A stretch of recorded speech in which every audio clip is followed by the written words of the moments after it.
Uh, Very good morning, sir. Welcome to the respect to this session, sir. Soumyajit Dey, sir. Good morning. Good morning. Yes, sir.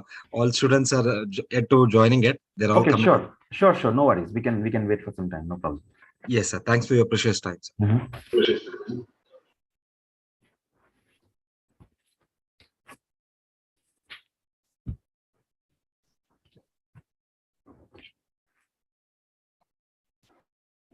Good morning, sir. Good morning.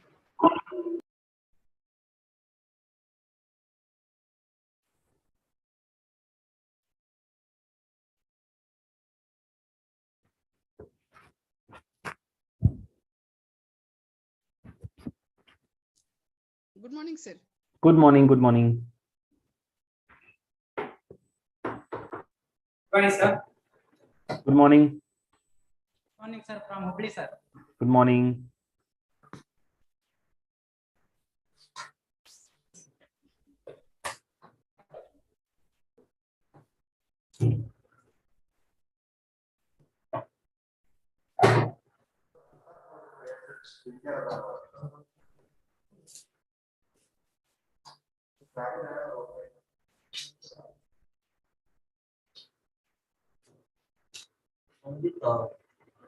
Last Friday, I came to Exxon just for information.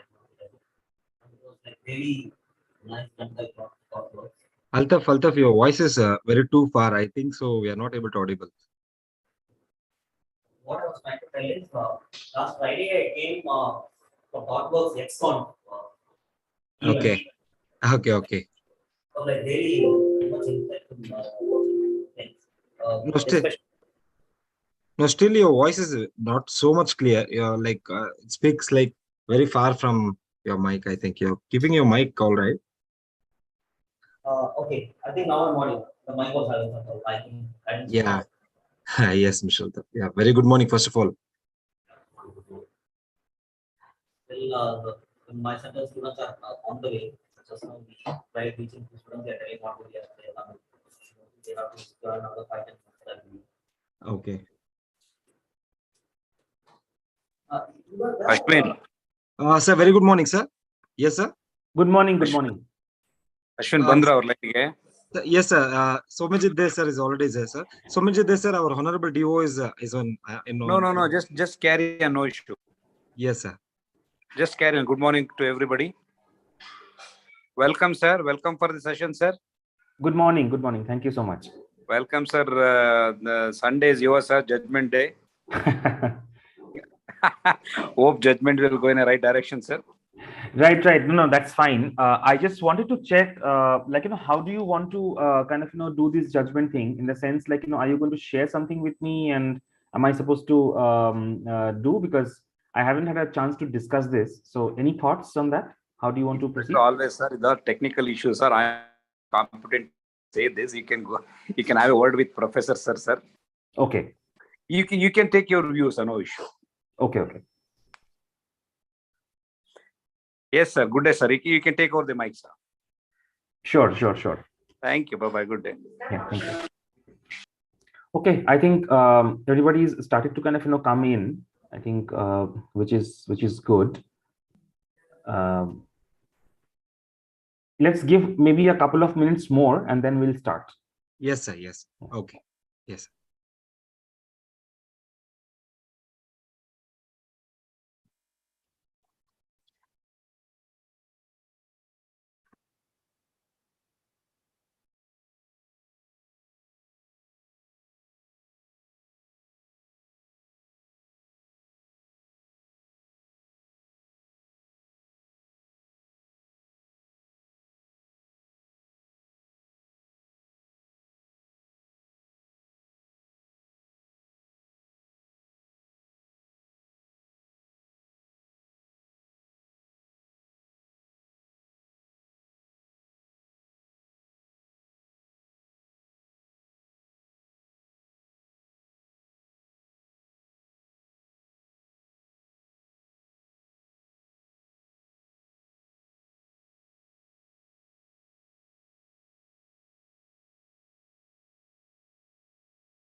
Okay, good morning. I think we can start now. I think most people are already kind of in. So are you able to hear me? Yes, sir. Okay, fine, great. So so what we will do is we will divide the class into two different aspects, right? Firstly, first half I will probably talk a little bit about some real-time use cases and case studies, etc. And as I kind of talk about that, I will also be sharing those links where in the end, where all of you are able to kind of go through that even more and study up. That's one. The second half of the class, probably, like we may have some Q&A, some questions, maybe some sort of a evaluation, etc., etc., some assignments which you folks have done. So I'll probably pick up something and then I will see how that works. And then we'll see if there are some questions or there's some feedback which we can gather. So this is how we will probably divide the two sessions. And of course, in between, this is a long session today. So in between, we'll probably take a little bit of break as well, so which we will communicate, right? So I think the first half, let's spend on some real-time use cases, and I will use the examples of actual client case studies. I will use the examples of actually what has been done for the clients in the different sectors, and I'll probably narrate that story. I'll probably read that out. I'll also share some information, etc. So there's going to be some videos that I'm going to play, which you folks can listen to. There's going to be some um, uh, visuals, which I'll probably kind of show you in terms of how client case studies has been done, etc. So and then of course you can kind of read things up much more when I share the links, right? So let's kind of start doing that, right? And I also know that most of you have are really interested in data, AI, your machine learning, etc. So all these examples which I'm going to show you are actually from those applications in the industry and in the in the world, right? So you should just listen up, take down the notes, as I'm kind of articulating it, and then later we can always kind of discuss more, right? I think that's the way to kind of go, right? So firstly, I would like to talk about okay, so all this, okay, just one step before I start. So all these examples that I'm going to share are public information, so it is absolutely okay for you to kind of read through it more. All this information are actually also from ThoughtWorks, the organization where I currently work, and how our technology teams have actually partnered with the different clients and kind of delivered these solutions, right? So just wanted to let you know that these are examples from the ThoughtWorks on the client case studies, etc., right? So firstly, let me talk a little bit about data and AI, what typically this means for let's say, for example, a Fortune 500 company, right? Now you can take down notes as I'm kind of talking, right? So typically an average Fortune 500 company makes more than 400 plus million decisions per day, right? Now these decisions are made in a very rapidly changing and complex global environment, right? And oftentimes they're based on rules, and it's a gut feeling as to how I would typically want to go about it, right? Advancements in technology, especially in data and AI, actually enable a range of unforeseen opportunities to amplify, right? Uh, Earlier, when data and AI were not really that evolved, there's a lot of manual work that need to be done. But now with so much of data and so much of augmented reality, so much of artificial intelligence, that all of these elements have come in, it is easy to create different models, create different architecture where you are able to make better decisions faster and scale, right? So That's the fundamental principle of what we call as a data, right? A data and AI kind of building blocks, right? Now, traditionally, you would have heard or you will hear when you go through more of those technical sessions and also probably take up some advanced courses, etc., that when we talk about data, we typically mean I mean the organizations typically have a certain architecture which they build, right? Now there are various forms in which these architectures are kind of built. The organizations and the technology teams, they build a centralized pool wherein all the data are kind of centralized. From there, whatever is required is disseminated to the different parts of the organization, and then the different teams, they work on that, interpret and deliver, right? So this is more of a traditional way in how the data has always been, right? However, with the evolvement, right, with the evolvement of data, typically what we see is this can actually be a bottleneck also, right? Centralized data architectures such as data warehousing, data lakes, while they are good, they have been the starting point of many organizations in the last, let's say, for example, a decade and 5 years, etc. They have also been a lot of challenges with this kind of models, is right? Because typically, if you have data warehouses, it's a huge pool of central data. Now, challenge is who is going to work on what, right?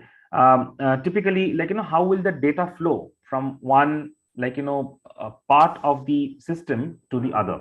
So I think these are different questions that over the years, the teams have started to kind of learn, started to kind of understand, etc. And hence there was something the question was, how do we simplify this, right? So I'm going to talk about something which is very unique and which is something very kind of latest right now. And then we'll kind of talk more. Just you have to give me 5 minutes. Dr. Sarit is calling me on my mobile. You can just quickly have a word with him and then I'll come back to you. You give me 5 minutes. Is that okay? Yes, sir. Okay. Yeah, that's okay. Just stop on mute the video on the.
Okay, so I'm back. In fact, I just wanted to let you know that Dr. Sarit and I, we just spoke, and what we will do is as I mentioned earlier in the class, first half, probably I'll walk you through some examples. And then later part of the class today, we will probably have interactions with the different centers and the students, and we'll have those evaluations and et cetera, right? So I think we'll do that. That's what it is. Okay, now going to where I was talking earlier. We were talking about how do you make the data architecture stronger, and there are some recent concepts, and you should keep this in mind. This is a very important terminology in the industry, right? Which we call as a data mesh, right? So you can note it down, because if you are learning about data architecture, AI, etc., right? Data mesh is a very important concept that you need to know and you will learn further, right? So in simple words, what is a data mesh, right? Data mesh is actually a decentralized approach to data architecture, right? In this concept of data mesh, data doesn't sit together in a centralized pool. Like, earlier it used to be more in a centralized pool of data architecture, data lakes, etc. Instead, in this structure, data is broken down into distinct data products, right? So from a central pool, each piece is broken down into distinct data, right? And these are managed and owned by the domain teams closest to them. So for example, if the data is about marketing, then marketing team owns it. If the data is about sales, then sales teams owns it. If the data is about analytics, the data is kind of owned by them, right? What happens in this case is then every team actually becomes the owner of the data. So instead of one central team managing all different parts of data, now this is broken into different components, and each functions or each specializations are going to be responsible and looking into each one of them, right? That is the concept of data mesh, right? I am not going into any technicalities here, but I just wanted to let you know that in the data and AI, this is a very important concept and you should definitely learn more about it, right? I will ping you the link here in the chat group, what I just kind of mentioned, and later, and you can save this link, and then later you can go through this concept more, right? So that will be helpful for you to kind of read, right? What are the few applications, what does this mean for your organization, right? So let's say let's take some examples of what we can kind of look at, how data mesh can typically be used, right? And I'll take an example of, let's say, for example, a banking industry. Right? Banking and finance typically are very dynamic. They really, have a very high digital presence. They have a digital experience. They have a lot of security related, questions. They have a lot of security related, architectural designs. And of course, the data is huge, because obviously, with so many millions of users actually using the banking, imagine the kind of data the bank and the financial system will have it, right? So a banking sector is always going to be critical when it comes to how they manage data and their data architecture and policies, right? It is typically the importance of using the data to drive decisions is also very critical for a banking. It also helps to build trust amongst the users, right? Because you would only want to be banking with those banks where you feel comfortable, where you feel the trust, right? Where you feel that there is going to be no breach, there's not going to be privacy of the data, etc., right? So that's important. So I'm going to talk about one example of a bank which is called as Saxo Bank, right? SAXO, right? How ThoughtWorks and Saxo Bank actually collaborated together, right? And ensured to build a system using the principle of data mesh, right? So that the operational efficiency improved, right? The reason why I'm going to show you this example is tomorrow, if you are working in if you're specialized in some data or AI, or if you are working in certain technology organizations, right? Then these are going to be helpful, because it will help you to think how typically a concept is being kind of applied, right? So I'll take a little bit of time to explain what the Saxo Bank story is, and then I will play a video which you will be able to see and listen and hear, and then relate to it more, right? So bear with me for a few minutes, and I will tell you what Saxo Bank is all about and what is this case study all about, right? Saxo Bank is a world's leading provider of online trading and investment. We are all familiar with investment and online trading, etc., right? They provide access to over 40,000 financial products. So imagine the amount of financial products that they kind of offer, right? And they're there in the market from 1992. So it's a global bank. It's there across different countries.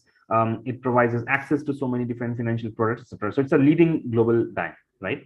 The bank has long recognized, over the years, the importance of using data to drive decisions, and in particular to improve client experiences, right? As I mentioned, from a client experience point of view, how you would typically do banking, how would you typically get those relevant information, etc., is very important, that you have the right data inferences from there, right? So hence, it's kind of important. So what they did with ThoughtWorks was they embarked on a journey to build a self-service data catalog and quality platform, data workbench, etc., to enable their different teams to explore and consume data products, right? Saxo Bank wanted to adopt the principle of data mesh, to give ownership to the domain teams, being transparency via the product, etc., right? And ThoughtWorks performed a thorough evaluation of the entire proposition and then went ahead and delivered the goals, right? ThoughtWorks identified key challenges, defined the data catalog, how the data should be structured, how the data should be organized, right? And what kind of quality data are you supposed to have versus having a complete all kinds of data, right? This helped the bank to build a system where data was clean, data was accurate, data was customized to the customer's needs, right? So if you are a client of the bank, and if you want to get information around certain products and services that the bank is offering, then how much level of customization is possible, and how much level of accurate data will you get, right? So this is something that ThoughtWorks was able to work with Saxo Bank and explain, right? I will ping you the link so that all of you can definitely read the case study more. But in the meanwhile, I will also play you a video which you will typically be listening to, and you will get an understanding as to how this was done, right? And this is a real-time example of a client video where the client and the ThoughtWorks team, the technology team, is actually talking to each other, actually explaining that how this was done, right? So let me share my screen, and then let me play the video for you, so that you would be able to listen, right? Just give me a moment. I'm sharing my screen. Okay, is this visible? Is the screen visible? Yes, sir. Yes, sir. Okay. Now Yes, sir. I'll play the video. Let me know if you're able to listen to the sound or not, right? Okay, sir. Okay.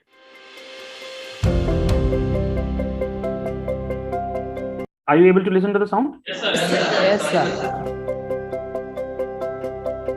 Saxo Bank exists to democratise trading and investment. The bank provides access to over 40,000 financial instruments for traders, investors and partners through a desktop, mobile and API.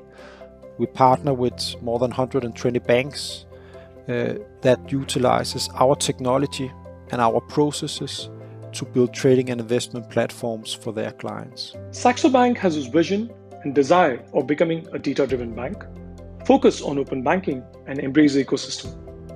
As part of this vision, Saxo embarked on a modern data platform initiative. Some of the key focus areas were 1. Federating data, 2. Creating a data-driven culture and organization, 3. Securing and protecting data, and finally, innovating with data. Saxo's vision is to become a data-driven organization. So what it means is the data needs to put into the hands of business, which requires a proper discovery platform, as well as there should be a proper protection to the data security and privacy. We were more clear about what we didn't want. We did have a vision, and we did have ideas about what we wanted.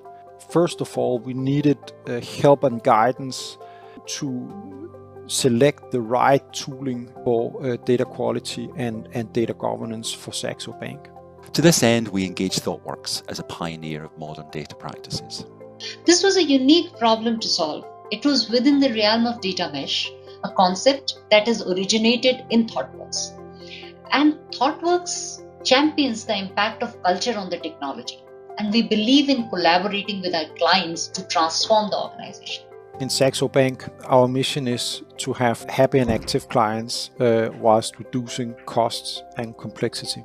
After careful consideration, we selected 2 open source projects as the foundation for our platform. The entire project we have delivered in 2 phases.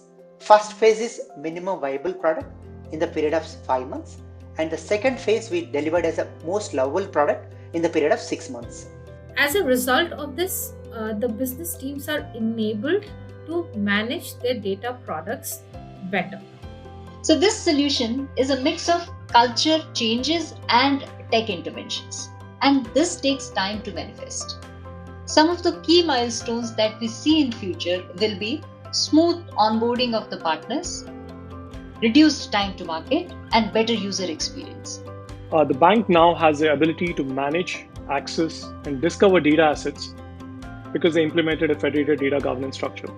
This has been a very challenging data transformation program, and we are extremely delighted and proud to have partnered with Saxo in their complex and comprehensive data transformation journey. At Saxo Bank, our conviction is that every great relationship is based on win-win. We are active contributors to the open source project, have a strong collaborative partnership with Accrual, the commercial venture behind Data Hub. This is credit to not only the Saxo team, but also the collaborative nature of engagement with ThoughtWorks.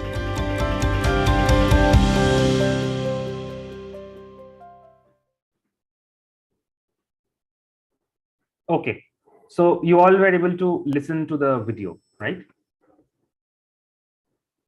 Yes, sir. Yes, sir. Yes, and I will ping you this link in the chat group so that in your spare time you can actually go and read more about the client experience, the project, how the teams actually worked on, and this will give you a very good understanding of how typically the concepts of data in the modern world, right, are being utilized, right? So tomorrow a lot of you would be probably working on data and AI platforms. A lot of you would be working with a lot of the different technology companies, or maybe in some financial or healthcare or retail domain, etc., right? So it's important that you understand that this is how like the real-time world looks like. So if you saw in the video, right, how the teams were working, how the different data engineering teams were working in an organization, how they were partnering, right? And these are real-time footages. This is like taken at the client's end as well, right? So you get an understanding of how the teams would be, how the organizations would be, what they are looking at, what kind of problems they are wanting to solve, etc. Right? So I've pinged the link. So in your spare time, save it, and then you should be able to read more about. I would also request all the centers and the faculties that the links which I'm pinging right now as a material to read, please share with the students. Please ensure that everybody gets those links, because I'm sure not everybody is using the laptops right now. They are also getting they're in a classroom and they're looking at the overall screen, etc., where we are interacting. But I would request centers to actually have these links, and which can be shared with the student groups later as well, and also for the faculty, etc., to read more, right? Is that okay? Okay. All right. Okay. All right. Sure. Now I'll talk about another example, which is about more of machine learning, and how artificial intelligence and machine learning actually helped one of the global organizations, right, to develop a certain taste of the product, right?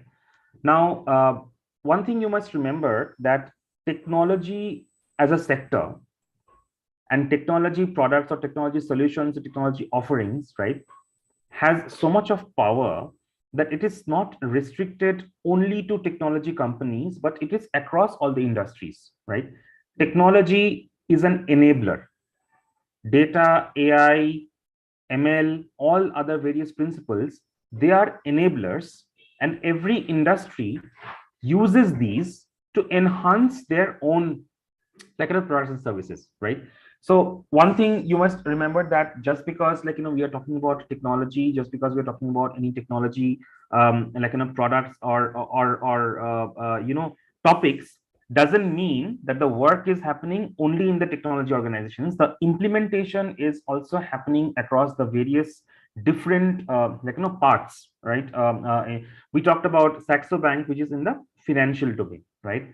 Now I'm going to talk about something which is completely very different. It is in the brewery industry, right? So we all are familiar with brewery and how there are different breweries that kind of brew like this important. So example of a machine learning and AI on a brewery industry, global brewery industry in Scotland, and how that helped is something is a very interesting case study which you may want to kind of keep in mind, right? So I'll take a few minutes to just explain you what the case study was all about. Now, there is this organization in Sweden, right, which is called as MacMyra. That's the name.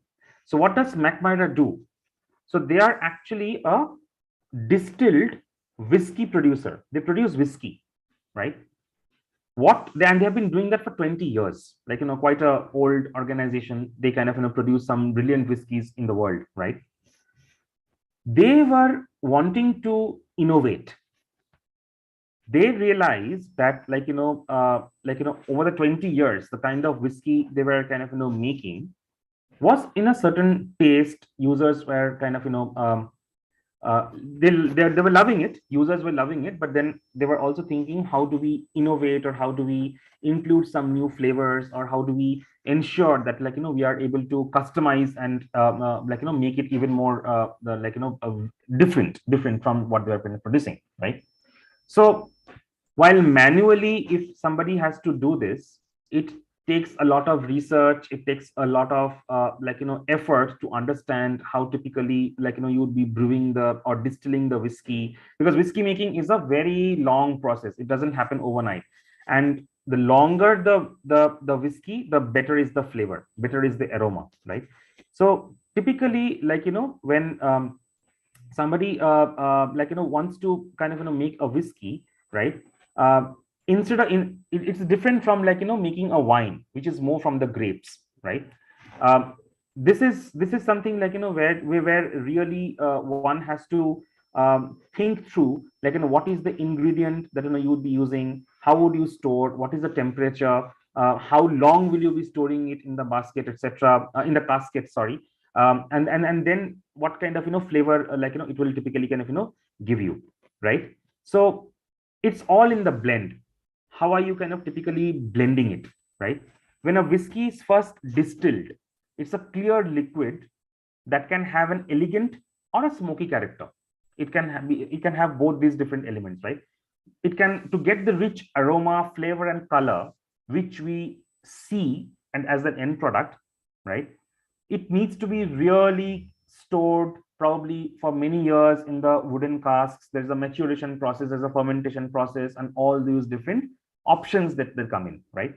So what ThoughtWorks did was, ThoughtWorks partnered with this organization that is MacMyra, right? And told them that we are here to understand how technology can help create this more, right? So typically in this entire process chain or the workflow, machine learning was very important, because typically taking the steps of whiskey making and all the data and all the science involved behind it, machine learning and artificial intelligence was useful to actually create a systematic way of what kind of ingredients would you blend in. Would you put X percentage of A or Y percentage of B? How long would you be storing that, right? So what kind of fermentation would you use? So all these different data, etc., were done through machine learning, right? And then in the end, once this was all completed, the organization was able to develop one of the best whiskeys, which globally they were able to kind of sell, right? So here what we want to talk about is the impact of AI, machine learning, etc., on even industries like a brewery, right? And I'm going to play a video right now, which you're going to kind of listen to, and then I will share the link, which you can read more about, right? So let me do that. Let me share my screen, and you can listen to this video, you will realize, like, how the client approached, what was the requirement, what was the process, etc. And you will see in real world how this application kind of happens, right? So let me share my screen here. And are you able to see my screen? Yes, sir. Yeah. Let me play it right now. Explorers in whiskey. That's the tagline of Markmyra, a Swedish distillery always looking to experiment and explore the unknown. For their 20th anniversary, they wanted to do something extra special. They wanted to make the world's first machine-generated whiskey. Before Markmyra, there were no whiskey distilleries in Sweden. This despite Sweden having some of the purest water, barley sweetened under the Nordic sun, and oak flavours to die for. For a certain group of friends, this made no sense. In 1999, they founded a company and Markmyra began experimenting. Today, some 20 years later, they still do. But for one particular whiskey, the process was unlike any other. This time, consumer insights, taste notes, cask types, alcohol levels, expert ratings, and sales figures weren't only given to the experts to decipher, they were given to a machine to train a generative model. After millions of iterations, the machine started to make sense. An endless supply of new whiskey recipes ranked by predicted reception, all at the push of a button and all in Markmyra's signature style. However, the final piece of the puzzle was still missing. Machines can generate ideas, but they don't have senses. Even the best of guesses needs expert validation. In Markmyra's master blender, Angelo Dorazio, we found not only our project mentor, but our judge.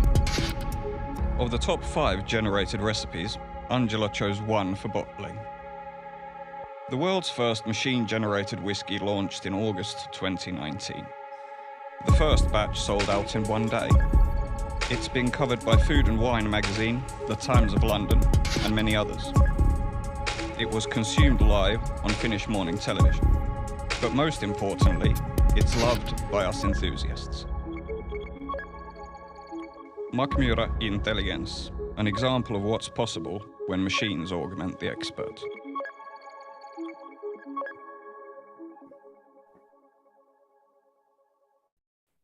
Right? So here you see, like, how machines are able to make whiskey, build whiskey. And you would have heard in the video that, one time the narrator says that, there were 5 or 6 different variations of, whiskey that was formed because of the machine was able to mix and match all the data. But machines are not humans. They still require a tasting. So there was one lady who was an expert who was able to taste all the 5, and then one of them was selected, and that was what was marketed, right? And once it was marketed, you saw that it got coverage in all the press, all the releases, TV shows, right? And within a day, those sales and bottles kind of, actually were there, right? So basically, the idea is to understand that how everything works together, and technology can really help to foster these new innovations, which is there across all the different industries, right? So I'll ping you this link, and you can again go through it in your spare time. So let me ping you the link in the chat group. Now, all these examples I'm kind of sharing is because these are real-time industry examples, right? And tomorrow you may be working in any one of these organizations or working on certain projects, etc. This would be kind of helpful for you to see, right? And the final example of today, which we will talk about, is about IoT, right? And how Internet of Things, machine learning, AI together helps to determine, come up with innovative products which actually is able to make a significant impact in the healthcare industry, right? So as you know that by 2025 the healthcare market is anticipated to reach almost 517 billion USD, right? So a huge market, like across the entire world. So the different health tech, like wares that you see in the market, the smartwatches or the health meters, or like or different other like instruments or products or technical products which people use, are nothing but like they are all technology innovations. They are all driven by like how typically the Internet of Things and AI and data and machine learning, everything works together, right? People say that typically the healthcare companies, they try to solve the hardware machine learning, right? However, typically a business only focuses on one area, right? And that integration of like or choosing the right area is very important in a healthcare industry, right? So I'm going to talk like show a video, and you can see like how ThoughtWorks partnered with the different the the ThoughtWorks partnered with one of the healthcare service providers, and then they brought in together the technology that went behind creating a product, right, which ultimately can be consumed and used by the users, which will have a significant impact like in their healthcare industry, right? So I'll share my screen and you can listen to this video.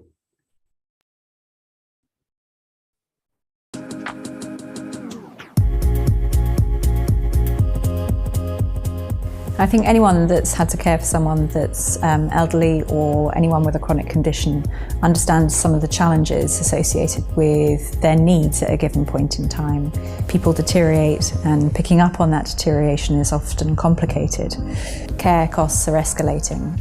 So our solution is built to support those individuals, to understand those patterns of decline, to preempt some of their needs so that we can get in before anything bad happens to those people. ThoughtWorks engaged with T7 from the very beginning, helping them refine their go-to-market strategy.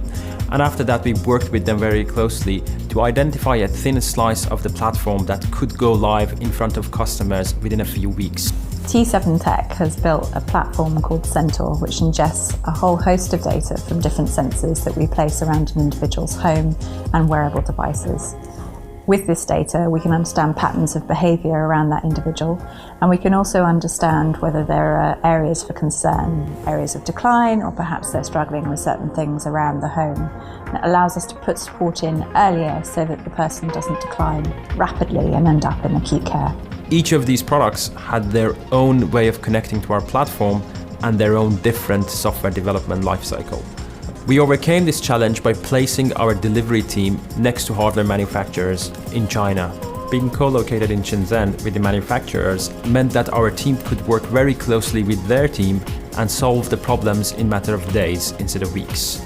We've been really fortunate over the past year. The speed of delivery has helped us achieve more than we could possibly imagine. I'm very proud of everything we've achieved to date.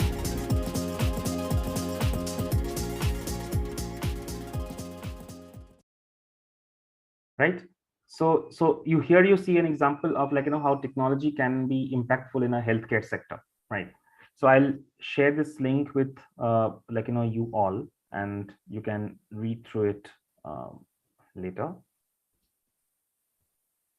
right? So we have covered 4 different examples today, right, till now, right, across all the different sections. Like we talked about a data mesh, we talked about like client studies examples in a banking and financial industry. We talked about like how a whiskey producer in Sweden was able to use that. We talked about a healthcare, right, using technology and how these impacts can be made. So the takeaway for all of you would be that IT and technology are enablers, is an enabler. It helps to have an impact in any industry. You talk about a retail, you talk about a healthcare, you talk about like name any industry, IT is making an impact, right? Data, AI, machine learning, deep learning, like Python, all these technologies are getting like more and more and more like importance, so that like you are able to make that impact in the real world, right? And And there are multiple of such case studies, like you can always kind of go and look, and you can find and I can share with the groups as well in the future. But at least this is something which I felt I can probably share with all of you, so that you can understand how it works. You can understand how the impact of technology happens in the in the industry, right? So yeah, so this is something which we want to talk in the first half of the class. And any questions so far before we move on to our remaining sessions in the day, and the interactions with the different centers, etc. Any questions on whatever we learned now till now, all the examples, or anything from any institute, faculties, or whoever it is, right? Any questions? Hello, sir.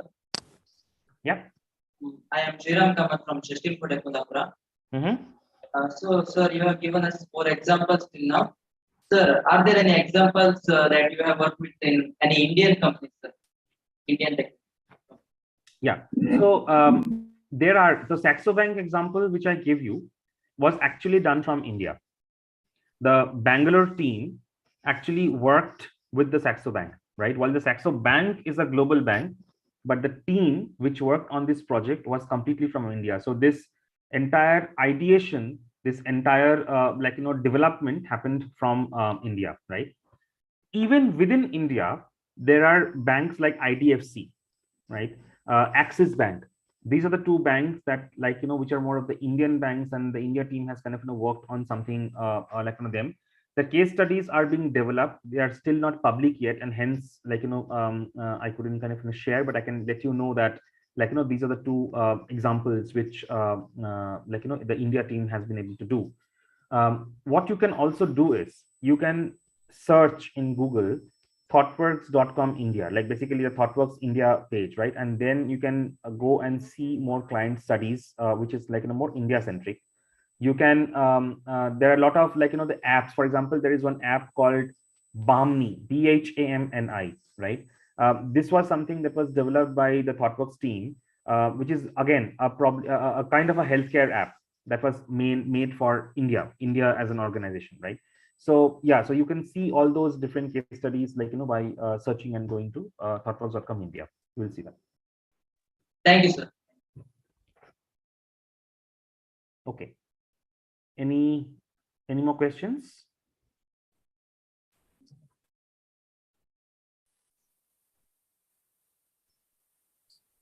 Okay. If not, we will take a 10 minutes break, right? We will assemble together at 11 o'clock, right?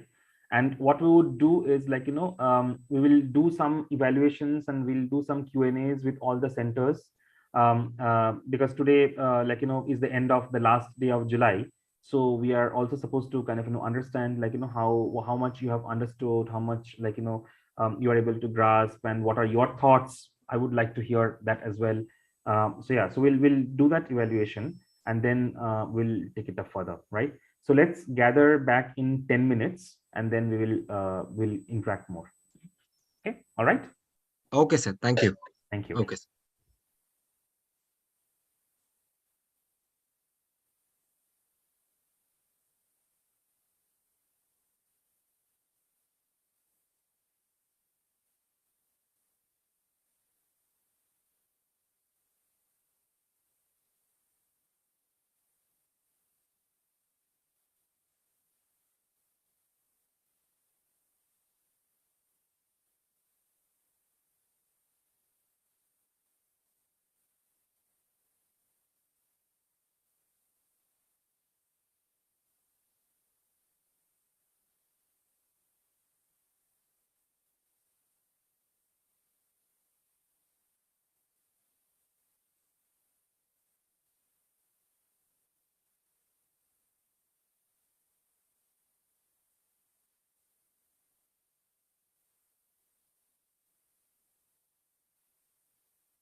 Okay, welcome back.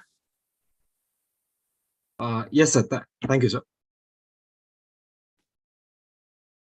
Welcome back, and I would actually like all the centers to actually be on camera when we are kind of discussing this, especially when questions are being kind of asked, right? I think that will be helpful, not necessarily all the time, but if possible, whenever we are interacting, would love to be on the camera, so that it's easy to have a face to whom we are kind of discussing. Okay, so what we will do is, I have a list of all the names and the and the institute, and the student list, right? So there are 13 of them, the total center names, right? So what I will do is, and I can also see what kind of course you folks have kind of chosen at each one of the center, what you would typically want to kind of go ahead with, right? I can see a lot with AI in Python. I can see web development. I can see IoT with Python. I can see IoT with Python and AWS cloud computing, right? And yes, AWS cloud computing. One center which has only chosen AWS cloud computing, right? So I can see a different mix of topics which you folks have chosen. What we will do is, I will, based on all the interactions that we have had in this last 4 to 5 classes, what I will do is, for each one of the institutes, I will be assigning, or I'll be asking certain questions, right? Maybe one question or maybe two questions, depending on the nature. And then I will ask the students to actually kind of reply, right? Either I can pick the student from the name I have, or if the students are wanting to voluntarily kind of talk, or the students can talk to me in a group as well. So maybe 3 of you together from the center actually tell me, or 4 of you together from the center actually tell me, right, the answer, right? So it is absolutely fine. But what I want is, I want people to interact, because this evaluation is going to be very, very critical, for the next stage. And obviously, there is a merit in each center's kind of really interacting and sharing their answers, right? So that's how the evaluation is going to be. So yes, so is this fine? Is this okay with everybody? Yes, sir. Okay, sir. Yeah, great. All right. So I will then start with the questions, and I will pick the centers, right? And at my end, I will be having the remarks, etc., which I will anyways consolidate and send it to sir and the rest of the team. But during the interaction, we can keep it interactive. We can keep it free flowing. There could be some feedbacks, or there could be some discussions, etc., that we can probably do, and we'll see how that interaction actually typically helps us, right? So first center name is Kionics Training Center Hubli, Dharwad, right? So which is that team? Yeah, I can see it on my, okay, on my screen it is on the left hand side. That's fine. Yeah, so my first question is to the Hubli team, right? And I can see they have chosen their course as AI with Python, right? And there are the students are also kind of there, but I don't see all the students in the room today. But maybe they have logged in separately, and which is fine, which is absolutely okay, not a challenge at all, right? Sir, you were saying you want to say something, sir? Shaukat Ali, I think. Yes, sir, I am center head. Yes. No, I saw you picking up the mic, so I was thinking if you want to say something. No, sir, today's students are not present here, sir. Okay. They are online due to some reasons, sir. That's why only 3 students are available here, sir. No problem. Are the students joined in individually as well from online, from the respective homes, and they are not there? I think I don't know, sir. Which login name they have joined. Maybe only will take only 3 members, sir. Okay, sure. All right. Okay. So the question for the team would be, right, if there'll be 2 questions. One is like, a generic question, which I'll leave the group to kind of answer, and then there's going to be a specific question, right? So the first question is, if you were to, since you've chosen IoT and since you have chosen AI with Python, right? If you were to be given a choice, right? Tell me an example in an industry or a use case where you would be using AI with Python in developing something for a client solution. So the question is, if you were given a choice, what would be your interest area to and help with an example where you may want to pick up a certain kind of a project and kind of develop it. Why would you want to do that? How would you do that? That's the question.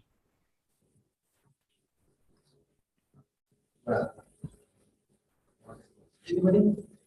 So I would want the students to answer, or it can be a group answer as well altogether.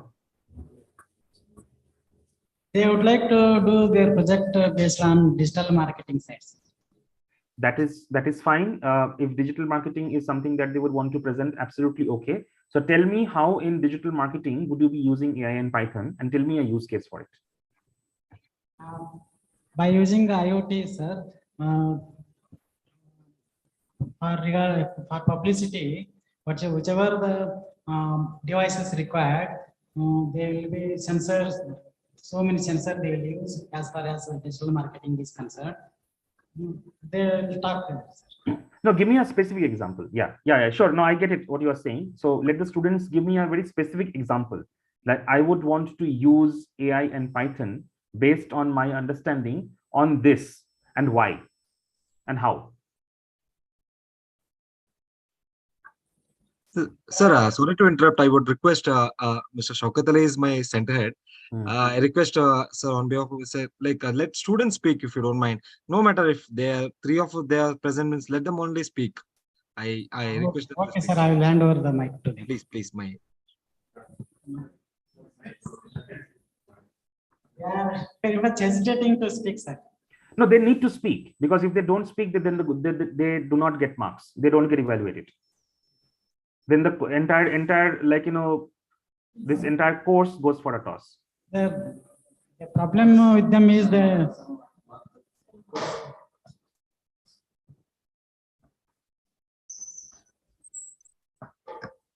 sir, using artificial intelligence, we can monitor traffic, sir.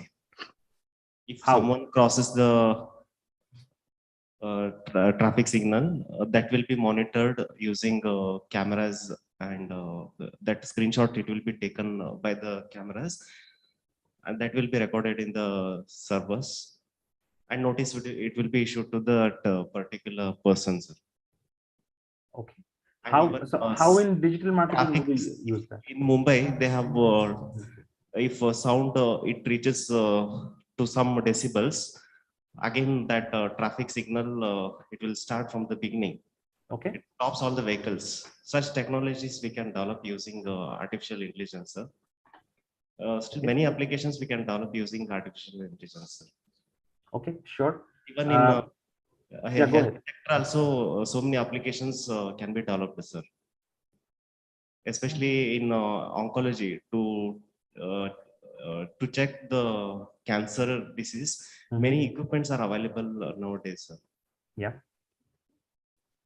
Okay. I heard in internet also I have checked, sir, regarding that. Medical sector, and even for traffic signals, they are using that. Okay. Even in digital marketing, and even for various sectors they are using, sir. Even in agriculture also. In Dharwad district, a few days back, one person, he has used a drone to put pesticides for his crops, sir. It has come in Times of India and Deccan Herald, and even some newspapers also, sir. Okay, sure. And what's your name? IoT, AI, sorry, IoT. sorry. What's your name? Mahantesh, sir. Mahantesh. Mahantesh. Okay, got it. Yeah. Okay, go ahead. Go ahead. Sorry. Yes. Using artificial intelligence and IoT, one farmer he has done in Dharwad, sir. I want to do research on that, sir. Okay. Okay. All right. Anything else? And from anybody? So many things are there right now. I know about these things, sir. Okay. Sure. Yes, thank you, sir. Okay. One more question for not for you, Mahantesh, but for the lady sitting on the right hand side of Shaukat Ali, right? What's your name?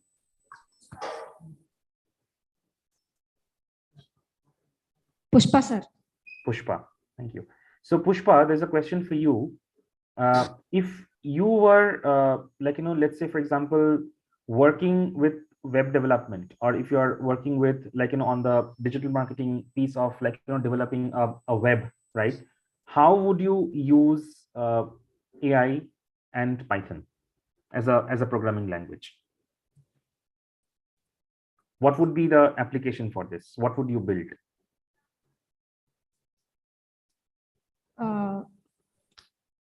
We are creating websites, sir. Online digital platform websites. Okay. And how do you enhance the experience? How would you use it?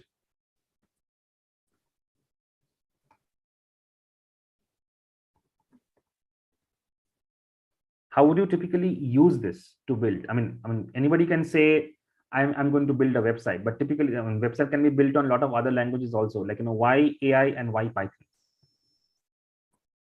How is that different from any other technology you may want to use? Why did you choose this?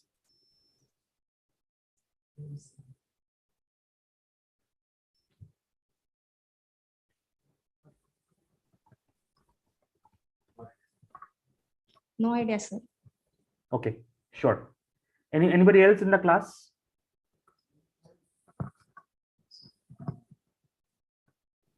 Hello, sir. This is Ejas from Kyani Chobli. Ejas, sir, is my name. Ejas. Yes. Sir, we can use Python because with Python is easy compared to other languages, sir, and it's more reliable. We can use it in easy way, and through artificial intelligence, I think artificial intelligence itself describes that it is an intelligence we can add to the something which we are making. For example, sir, if you are developing a web service, so through Python it can be easy to develop, sir, and okay, we can add any intelligence to that by upgrading that, sir. Okay. All right. Thank you, Ajaz. So yes, I think Ajaz and Mahantesh kind of shared relevant examples of how Python can typically be used, because Python is a much more advanced and much more it's a technology which can be used to make life very simple, and hence it is a very popular tool that the developers are kind of using right now, right? So yes, thank you for sharing this information, Mahantesh and Ajaz. I think these are good use cases. I think Mahantesh also talked a lot about the different industry, talked about healthcare, talked about the traffic signals, etc. So I think the vastness of this is really, the application is really important. So good. Thank you so much. Thank you, sir. Thank you so much. Yeah. Okay. All right. Moving on to the next center, that is Messrs. Comtech Computer Education Center, Dharwad. Right. So can you please be on screen and just wave your hand so that I know which team is this?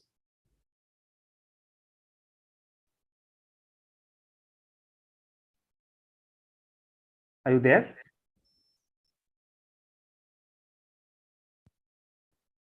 I request Comtech Computer Education Center, Dharwad. Mr. Prakash Wondered is the center head.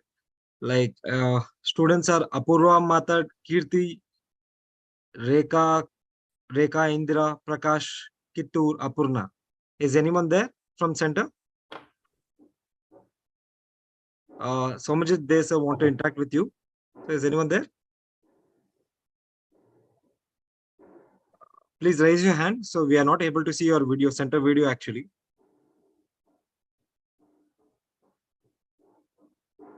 I think. Okay. If they are not there, then we'll move on to the next center. Yes, sir. The next center is Messrs. Chirag Infotech Shimoga. Chirag Infotech Shimoga, sir. Yes. So can you be on camera? Chirag Infotech Shimoga. Chirag Infotech Shimoga. Like I think Maitri, Aisha, Anup, Sandhya, Kavita, Altafam. Is anyone online? No problem. You can respond through online itself.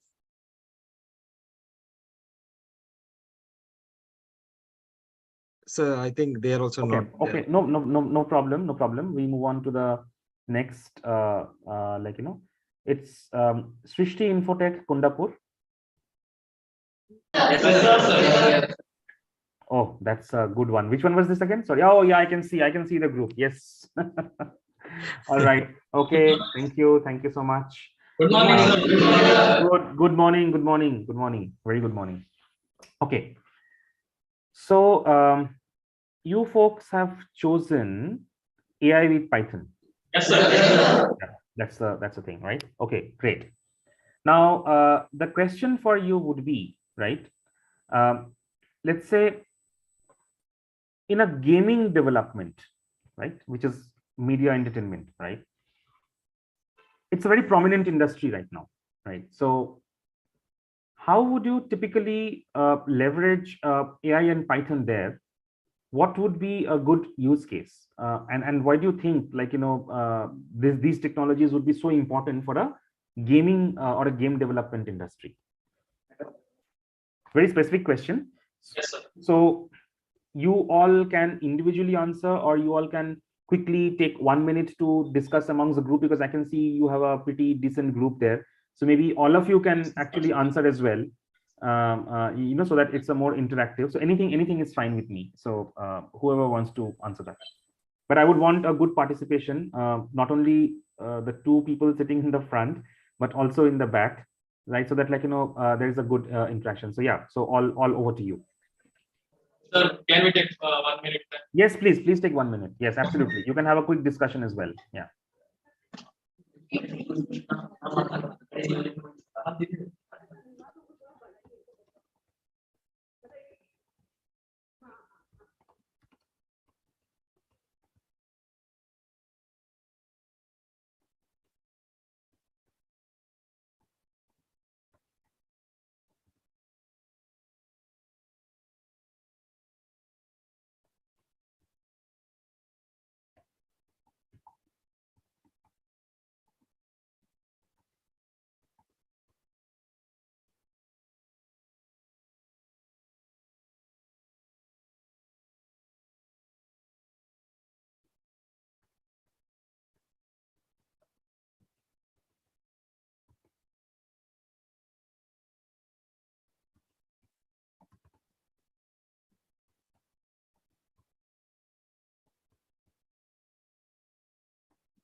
Yes, sir. Yes, sir. Yes. Sir, Go ahead.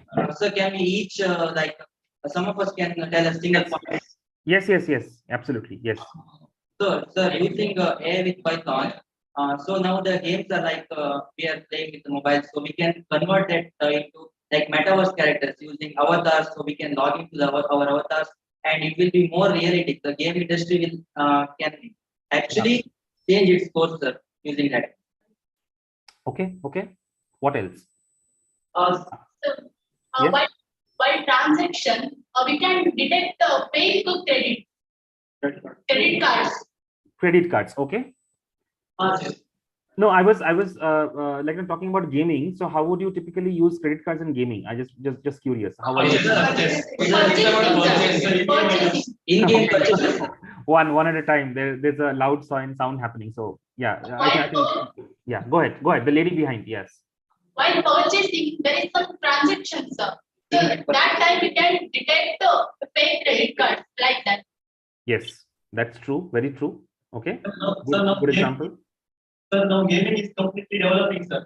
Now there is virtual reality techniques, sir. By using to develop like real world, like real world, sir. Virtual reality. Yes. We can use AI in Python, sir. Yes, absolutely. Hello, sir. Yes. So when it comes to gaming, some hackers will enter into the game. Mm-hmm.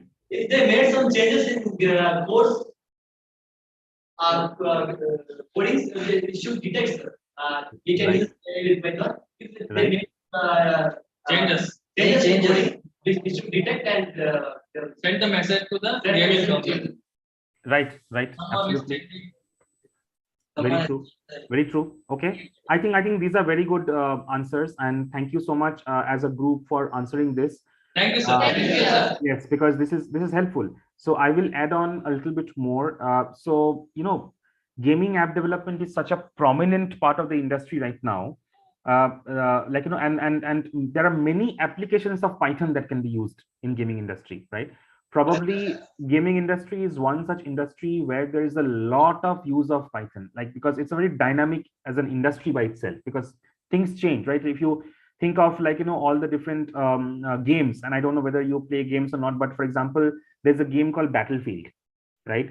Which is very popular. That was developed on Python.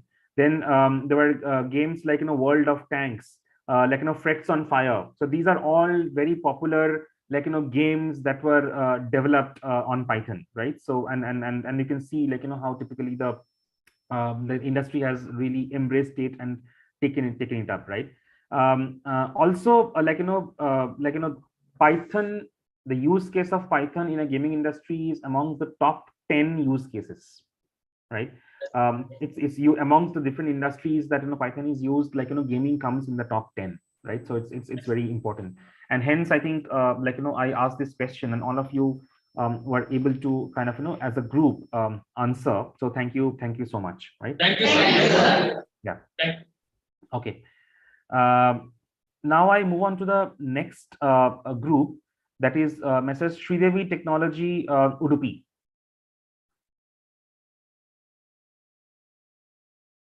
Sridevi Technology Udupi. Are you folks there? I request Sridevi Technology, Ashwat Pujari. Like if not, so Purushottam. Purushottam are you available? Yes, and they're all logged in online. They're all there. Yeah, no problem. Okay, sure, great. So the question for this group would be, and I see again you have chosen AI with Python as your subject, right? So the question for this group would be, for desktop user interface, right, or for any designer user interface, right? How would you typically relate an AI and Python to enhance user experience? So from a more digital customer or user experience point of view, how would you use Python and AI as a use case to talk about a great experience for the users when they're interacting on a desktop or on a mobile or on a tablet, browsing through the different sites, etc. So how would you typically, what's the role of Python over there? Or what's the role of AI over there? How can you don't even have to go technical, but you can talk to me about our overall approach. So who is going to be answering that? I see the names. I know there is Shamishra, Shreya, Harsha, Rakesh, Jaswant, Spandana, Yashashvi, Dharani, Gayatri, Shruganditya, right? So there are a lot of them. So who is going to answer this? If they're on online, please kindly respond, any one of you, or like I mentioned above the names. I repeat, Samishra K, Shreya, Asha K, Rakesh Bhatt, Jaswant, Shungaditya, Spandana, Yashasvi, Dharani Kumar, Gayatri. Is anyone there? Hello, sir. Yes. Good morning, sir. Yes, good morning. Can you be on video? Yes, sir. Yes. You are Shamishra, right? Yes, sir. Samishra. Yes. Thank you, Shamishra. Tell me. Sir, basically, we could increase user experience by using virtual assistants. Yes, there are some of the sensors like face detectors and touch screens, and many of if we move our hand in some directions, then it might take a screenshot, or it may activate camera so that it might take our photos, and some of these kind. Then we can also use Python graphical user interface in order to enhance user experience. Right. That's all. Okay, thank you. That is a very good example. Thank you. Thank you so much. Can anybody else from the team also kind of answer the same question? Other than Shamishra? Anybody else? Is anyone available in online? Mr. Purushottam? Apart from Samishra? Yes, everybody is there. Could you please ask them to respond? Maybe Dharani, Gayatri, anybody can respond, please? Because That's okay. We are accepting with their online session, but we are expecting them to answer to us.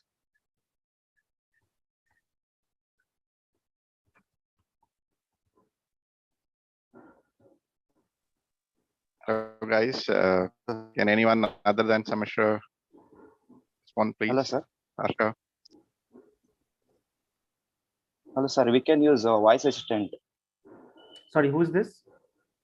Shungaditya. Yeah, can you please come on video?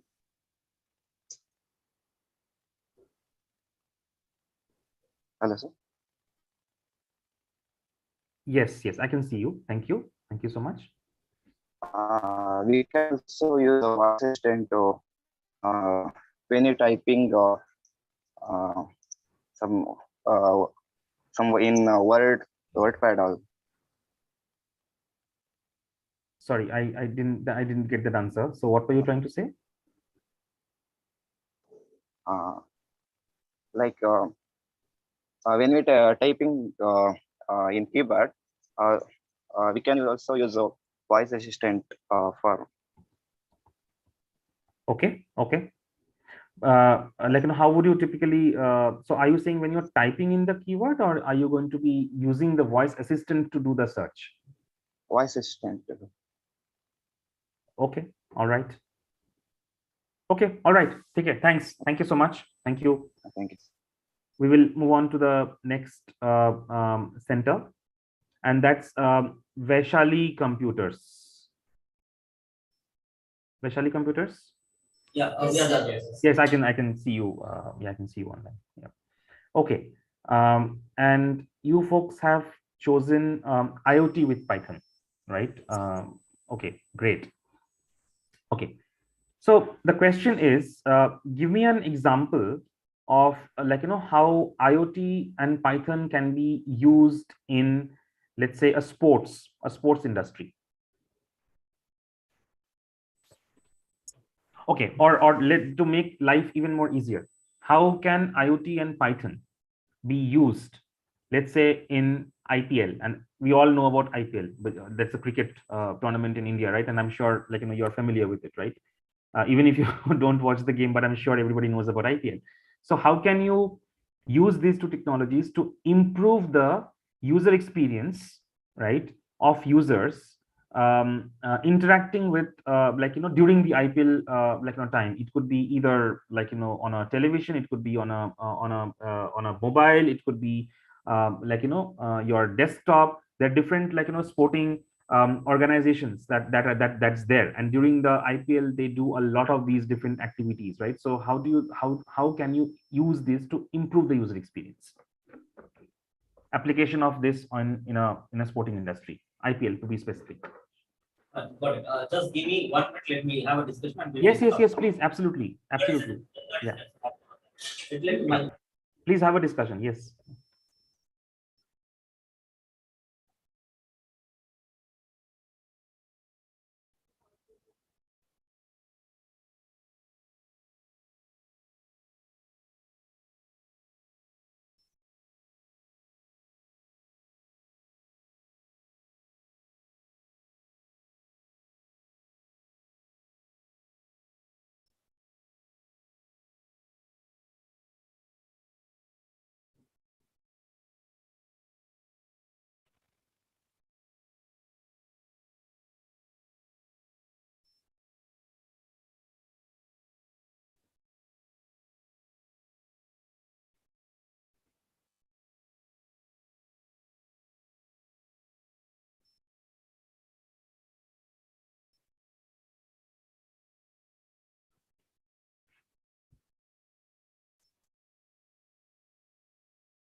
Yeah, we are back, sir. Yes, thank you. Please tell me. So, first tell your name and then. My name is Abhijit. Yes, Abhijit. So as per that, in the cricket and the IPL, the one example we have is Zing Girls about stunts, where once the stumps is hit, then we have the lighting on that. Where So I'm not able to hear your voice. The range is not good.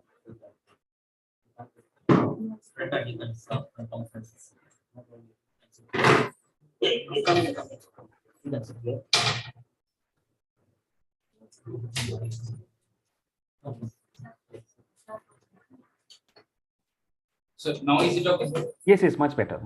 Tell me. So the one example I can give, what we use in the IPL or the cricket, the sense is the zinc belts, where once the ball is hit to the stumps and we get the lighting stored. And the second thing is the third umpire. The one thing they check through the radio frequencies, having the ball is touched the bat or not.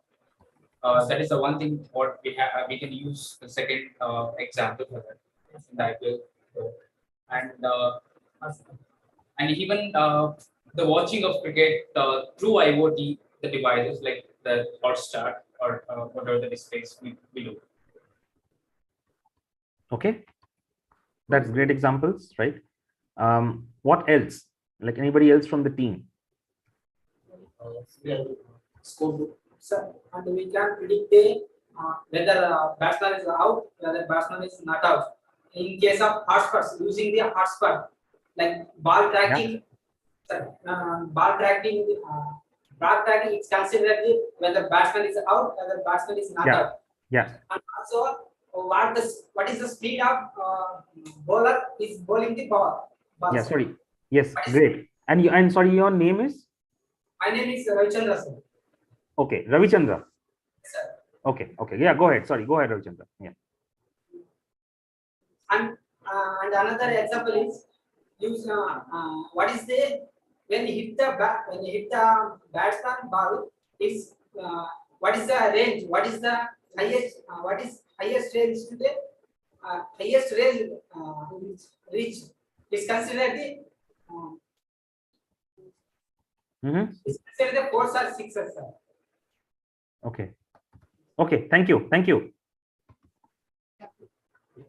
Okay, thank you so much, Vaishali Computers. I think these are very good examples and very, very relevant examples, right? So in fact, like, you not only talked about, like, using the application of Python in the sporting industry, you also talked about IoT, and you actually went one step further to talk also about like the ball tracking, etc., which is also a lot to do with, like, your AI as well, right? The AI system actually, like, also is a part of this entire ecosystem, which talks about like the third umpire decisions, etc. that you see a lot is used there as well. So I think as a group, thank you very much for participating in this Q&A and sharing very relevant examples and a real-time use case of how these programming languages can be used in a sporting example, right? So thank you so much. Moving on to the next team, that is Sharp Computers Belagavi. Sharp Computers. Yes, sir. Good morning. Good morning. Okay, great. Good morning. Good morning. I can see all of you on that's on my left of the screen. So good morning. Great. Okay. You folks have also chosen, AI with Python. Yes, right? sir. Okay, great. So let me ask you a question around the education industry, right? Why do you think, these, AI with Python, etc., is such a popular, programming that is being used in the education sectors right now, right? And give me examples of how you have seen the transition of education happening over the years, how the technology enabled education is actually helping, how Python could actually be very useful to scale things up in the education sector, right? So yeah, so basically your question is about the use case of AI in Python in the education sector. Okay. And since I see you are in a group, I think you can take a minute or two between all of you to discuss and then probably answer as well. Yes, sir. Yes, sir. Thank you.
Yes, sir. We're back.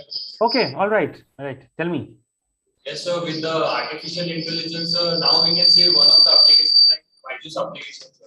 I think the voice was echoing. Yeah. So one of the application is that Byju's recently it has a. Sorry, one just before you say, what's your name? Chetan. Chetan. Okay. All right, Chetan.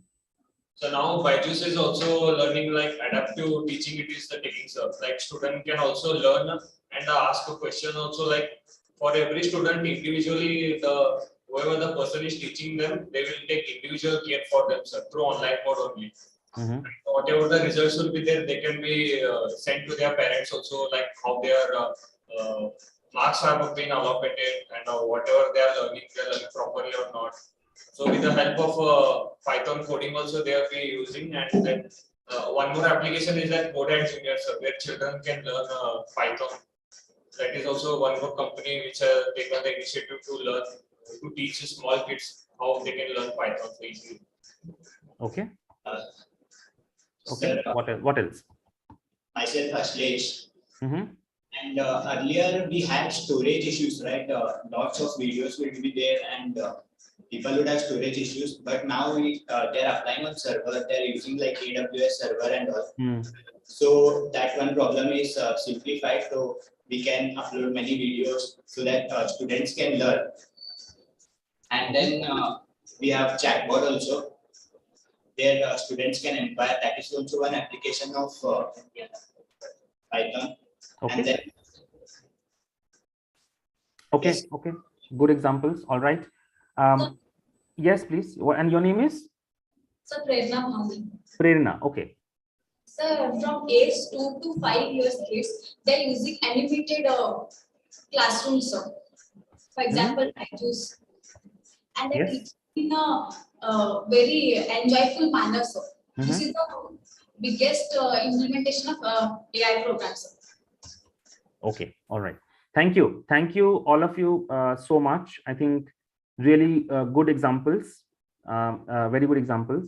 I will just also add on that, like in all these, whatever you said is very relevant, and we see there's a revolution happening in the country right now in terms of digital education, right? And yes, of course, you talked about Baiju. There are a lot of other organizations as well, and this is not only about children's education, it's also about the online courses and online learnings, etc., right? So it's a complete digitization of education, which is something great. Python, also remember, is one of the simplest languages. It's very similar to English, in terms of the syntax, right? Typically, programmers, there's some syntax which programmers use, right? Python is very similar to English, which also makes it very easy for the programming language when somebody is beginning. And hence somebody talked about children are kind of learning Python right now at a very early age. Yes, they are. Why? Because it is also very easy as a language to pick up, a programming language. Typically, even in the past, when people talked about programming language, somebody who was not a techie would be thinking, oh my God, how do I do it? I don't even know how to do it, right? But Python is such a language which can be easily picked up. The syntax is very similar to like the English languages, and we all learn English, and it's very easy to kind of do that, right? That's also one of the reasons why a lot of these building blocks of the education program, right? The technologists are using Python. So they keep that in mind as well, because it's also the easiness of the program, easiness of the language, right? Yes. Yeah. So thank you, Belagavi team. I think thank you very much for sharing this. This is good and good group work. So thank you very much. Yeah. Okay. Moving on to the next team, that's Kavita Computers. Kavita Computers? Yeah, I can see the group. Yes, I can see the group. But I can't hear.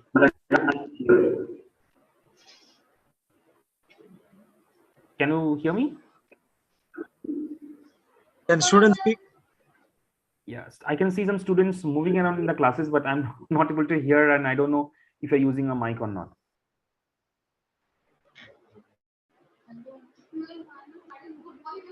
morning, sir. Good morning. Good morning. You have to speak a little louder and near to the mic. Okay.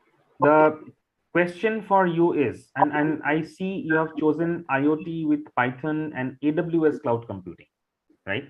Now, this is one addition to the other batches or other centers, right? Which is good. Tell me, why AWS and why not a Google Cloud, or why not a Microsoft Azure, right? What's the difference between the three of them, if at all, right? Or why do you think a course like Python and AWS will go hand in hand, and why will Python and a Google Cloud or a Microsoft Azure will not go hand in hand? What's your understanding of that? This is the first question. I'll ask the second question later. So you can discuss in a group and you can answer.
Okay, are we ready? Hello, sir. Yep.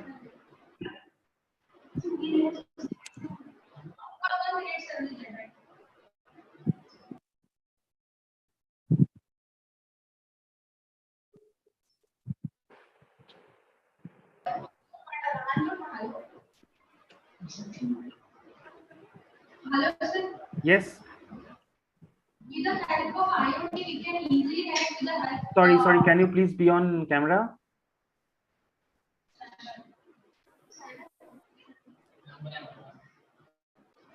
Yes, and I would like to know, who is speaking. I can't hear. I think you have to speak near the mic or the microphone. I request students to be loud and clear, please, kindly. Please be loud and clear. You are speaking, but we are hearing very far from you. Tell your name and start to speak. Okay, Reshma. Go ahead. With the help of AWS, we can easily access the content and we can collaborate with the cloud as well. I'm very sorry. I can't hear.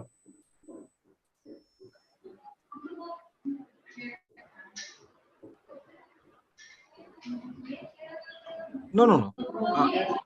See, the problem is your voice is not so much of clarity. It's not audible. That is the thing. That's it. What you're telling is right. Please be loud and clear. Hello, now, sir. It's still very low. I don't know whether you should be speaking near the computer or what you're using to speak.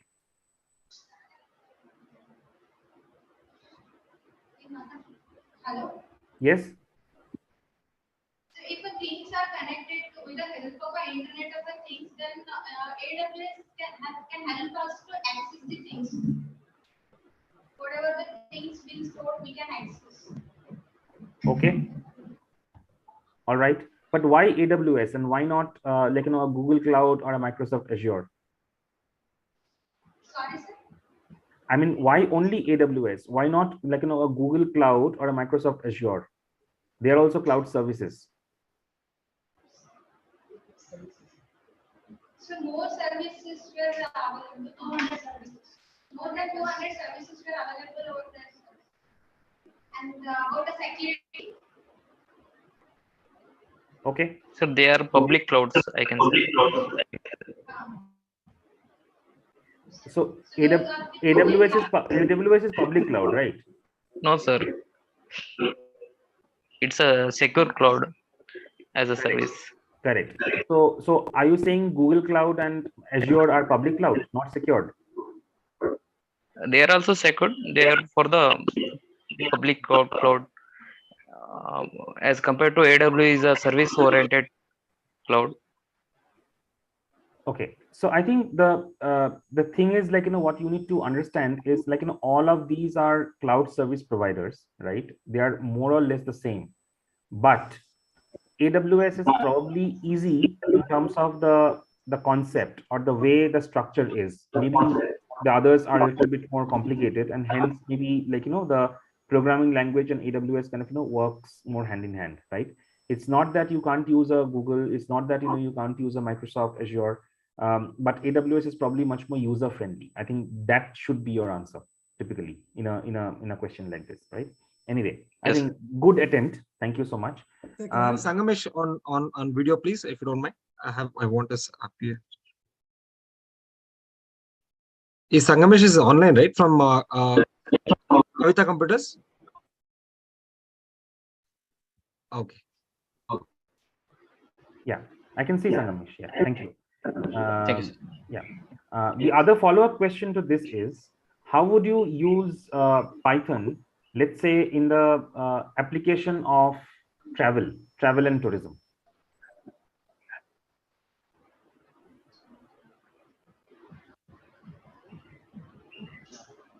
Any thoughts around that? How can you enhance the travel and tourism industry, or impact the travel and tourism industry?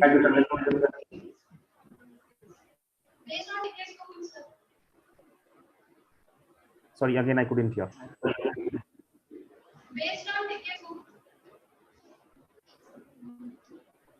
Not, I think, let somebody else speak because I'm not able to hear. Hello. Yep. Hello. Yep. Sir, based on ticket booking. Can you come near the computer or the system? Maybe the range is weak.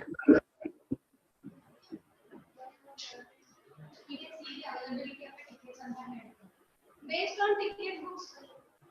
Based on ticket bookings, okay? How? Like, how would you improve the experience? Based on availability seats.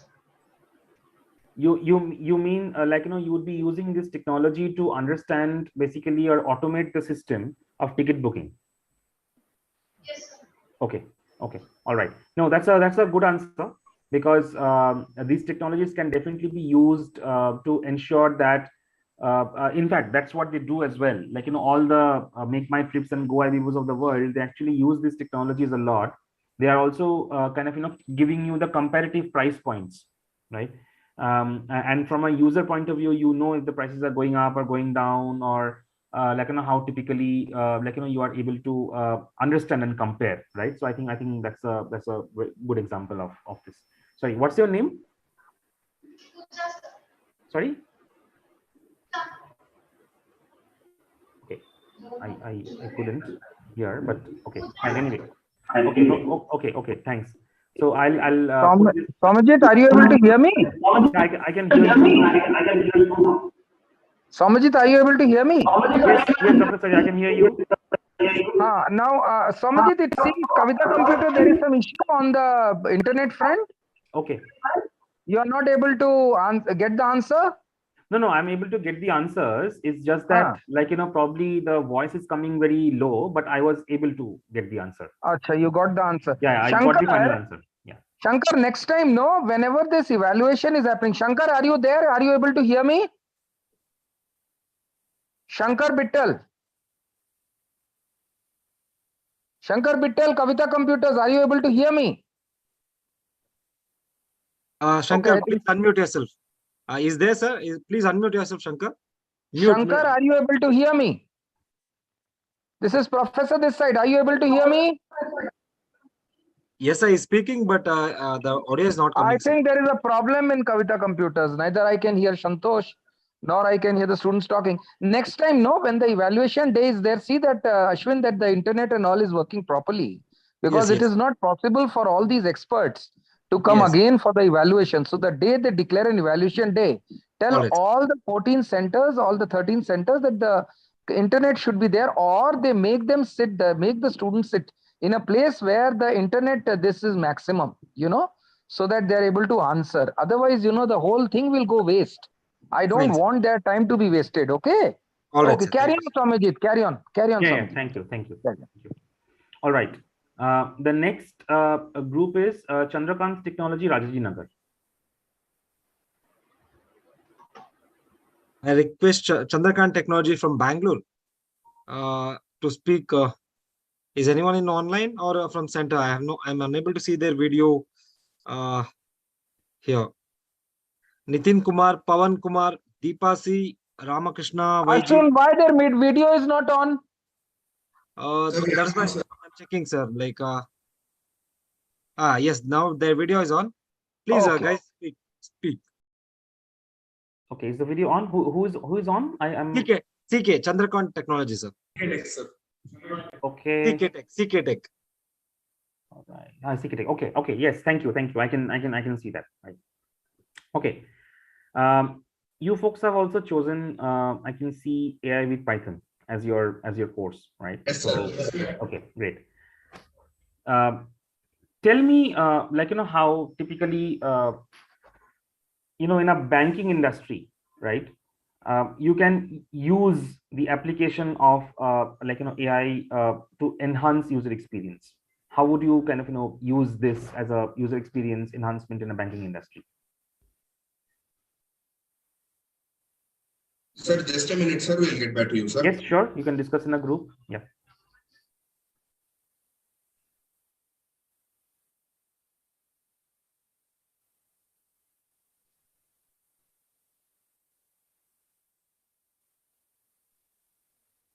just for my understanding, Soumyajit, you're allowing them to discuss in the group and speak, no? Yes, one yes. answer from each center, right? Yes, absolutely. One or two, one answer or two answer, and at the same time, if there is a group, they are also. And you are going to rate the center, right? You are rating the center. I'm going to rate the center. Yes. Wonderful, wonderful. Carry on, Soumyajit. Carry on.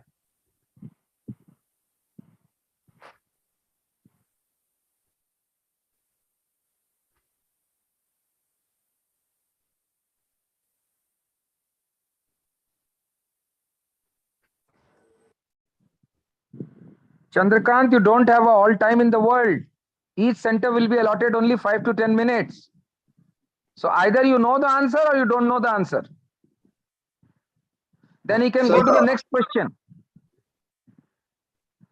Sir, in the ATM machines, you can use the UPI IDs and transactions. Just tell me your name. Tell me your name. Sir, my name is myself Puneet, sir. Okay, Puneet. Tell me. Yeah, tell me. Yes, sir. In the ATM machines, as we are doing the transactions of UPI IDs and credit cards, sir. In the ATM machine, UPI and credit card. Yes, sir. Artificial intelligence, sir. Okay. It has been used there, no, sir. Okay. Yes, sir. And even in this bank statements also we'll get that transaction IDs and all, no, sir. From that we can track, sir. So how is the use of technology like a AI or a Python coming in over there? How are you enhancing the user experience? Sir, by simplifying that statement, sir. Okay. So and why not then any other even before Python or AI was there, the statements were still available. So how is this technology coming, making it a difference? Consumption of time and all, it will be Python. It's taking a less time now, sir, for compilation and all. Okay, that's right. Yes, true. Yes, sir. Okay, great. How would you, as a follow-up to this question, how would you typically enhance the user? While this is an ATM example you gave me, and which is fine. How would you typically use these to enhance your overall digital banking? Right, ATM is still physical banking, right? One has to go to the ATM in person. How would you use this in digital banking? Like sitting at home, how would you typically enhance or empower the users to go through a great experience? Let's take an example of IDFC Bank, right? Which is the latest, in the digital in India. So how do you think IDFC Bank would have gone about this journey? If you were IDFC Bank, what are the few things you would do to enhance the user digital journey? So I think we can use that to enhance the experience. Likewise, our digital banking right now, we cannot access almost all the features of the bank. Sorry, is somebody speaking? Yes, sir. Sorry, I couldn't hear. So. Yes, audible. What's your name? Sir, myself Ramakrishnan. Ramakrishnan. Okay, fine. Tell me. Sir, yes, sir. Right now, through digital banking, not every part of the actions or the steps oriented from the banks are not accessible, because there are still some restrictions in digital banking. What we do, like when we control about our investments or taking our information about the deposits and handling with our transactions, some of the even the transaction amount is also limited to certain users.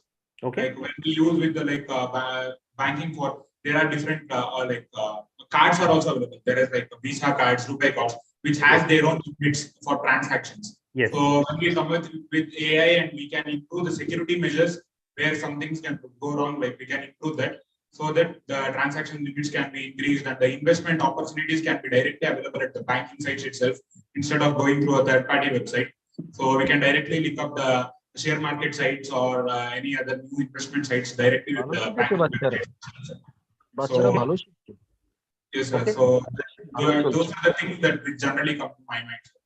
Sure. Thank you. No, I think these are quite relevant examples. Thank you, CK Tech. Thank you, Ramakrishnan. Yeah, and also to add on to this, these technologies like Python, AI, etc. They definitely kind of help in understanding the user behavior, right? AI, the automation actually helps it to understand the user behavior. So tomorrow, with the data, you will know that what percentage of users are actually coming in and maybe looking for a stock trading or maybe looking for an investment, right? then typically how do you create like scripts through which you are able to provide them those information? Like, for example, if you're using an app, a mobile banking app, right? Because people typically use apps more than they have a time to go to the website, right? So if you're using an app, then how using these technologies you are able to push those relevant notifications, right, on the move, right? I think those seamless integrations becomes very helpful and useful, right? So yeah, so thank you. Thank you. Absolutely. So thank you for your answer. Thank you very much. Right.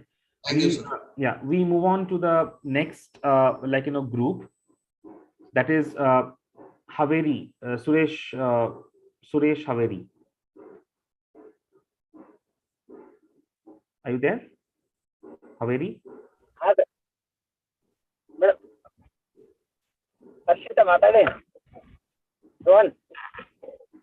Suresh Haveri, are you there?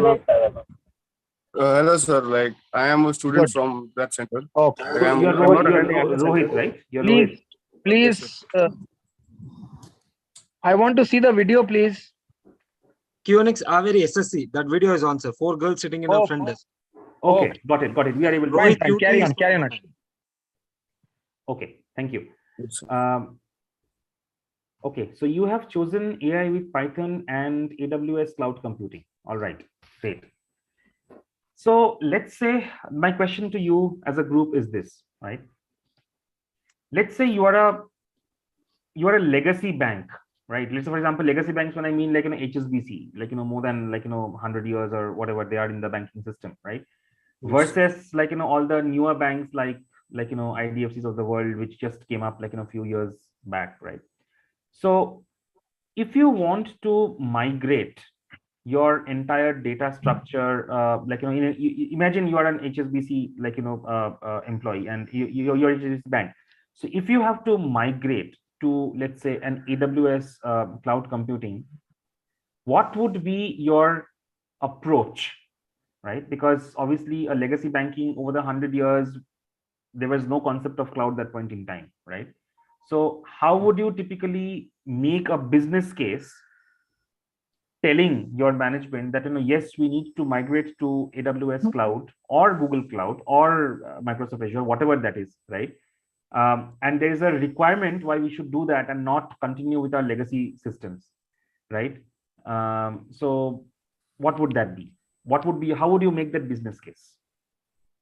What are the benefits? Are you clear about the legacy? Are you clear about the legacy issue which Soumyajit is telling? You can always clarify the question with him before answering. Don't worry. If the question is not clear, ask Soumyajit, he will clarify. Yeah, so I'll clarify that. Legacy typically means all your data are stored in your server within your premises, right? It is not in the cloud.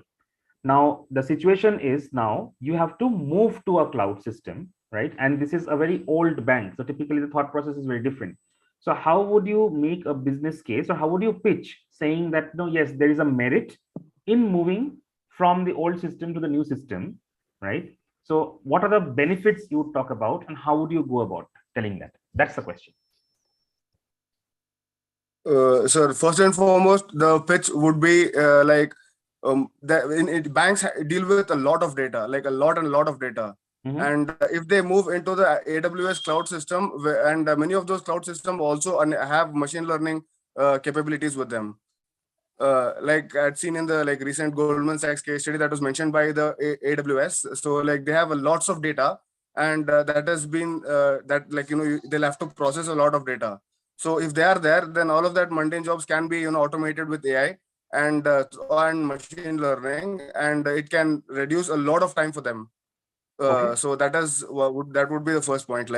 And the second point would be the ease of the security and the governance and all that.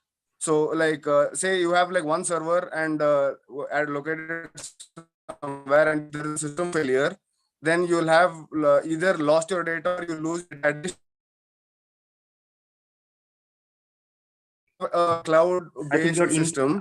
Then it becomes much more easier for you to access data. I think I couldn't hear the last part. I think your internet was broken. You were talking about security. So what was that? So like I'm talking about like you when you have one remote server and you have a lot of data in that server, and like imagine like there is some power failure outage or some voltage fluctuations which lead to some mishaps, then you might lose data temporarily of at least for a while till all your servers are back up. So but if you have a cloud computing system, then all of this can be avoided and it might be a much safer path for you. So that is how I would try to make my case. Okay, so just a follow-up question to this then, Rohit. Typically, like, you talked about the data and the privacy, and you talked about the remote server, right? If there is a failure, then it is difficult. But what if there is a failure in the, like for example, AWS cloud itself, right? And it's third party, whereas versus if I have my, if as HSBC I have my own server room, yes, it could be a failure, but still I can get it back up, but I have the control. If so which users will trust who? That's the question. Right? As a bank, then should I be investing in a clouds or should I be still going ahead with a physical server and then trying to ensure that kind of works? So like I'm not sure about how the cloud server AWS are stored in their cloud servers. Like if they have like one server or like they have multiple servers in such cases where there is a outage of one server or something. And one more thing is like Amazon as a third party could be held responsible if anything that goes on because you're already paying for them and for their services. So like having somebody like, rather than blaming your own organization, having somebody to hold accountable in such times and all would be very useful. Like, so I think like it is much better to have a third party cloud-based server. Okay. I would like to hear from the girls in the room. What are your thoughts? What would your pitch be? What are your answers? Audible, sir. Sorry? Now it's audible, sir. Yes, audible. Yes. And your name is? Megha, sir. Okay, Megha, tell me.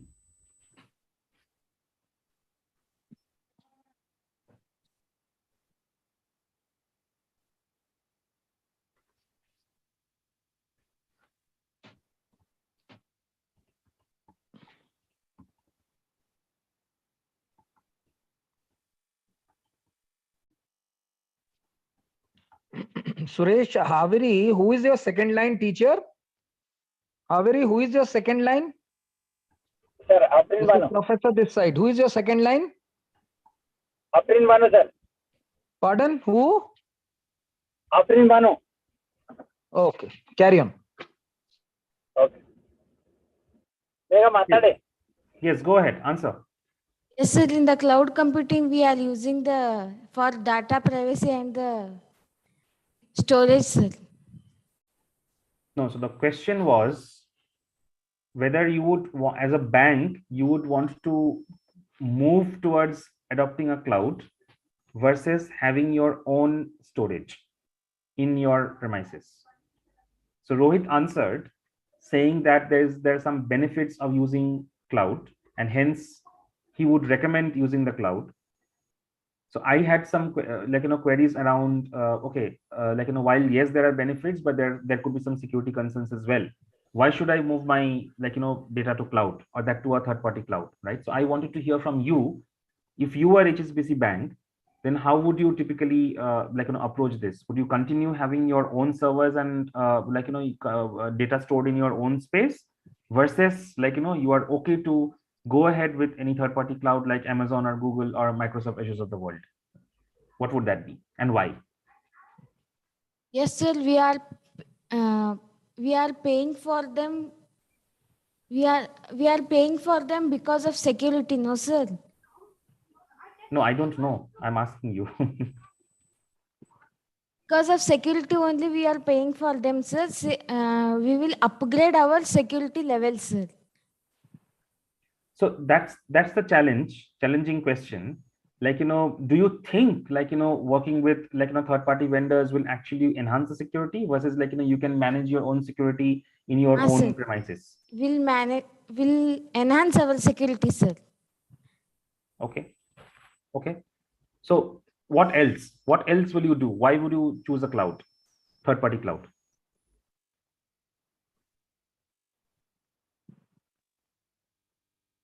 Third-party cloud. Yeah. As a Yes, banking, sir. why would you choose third-party cloud? Because AWS is particularly for maintaining the security, sir.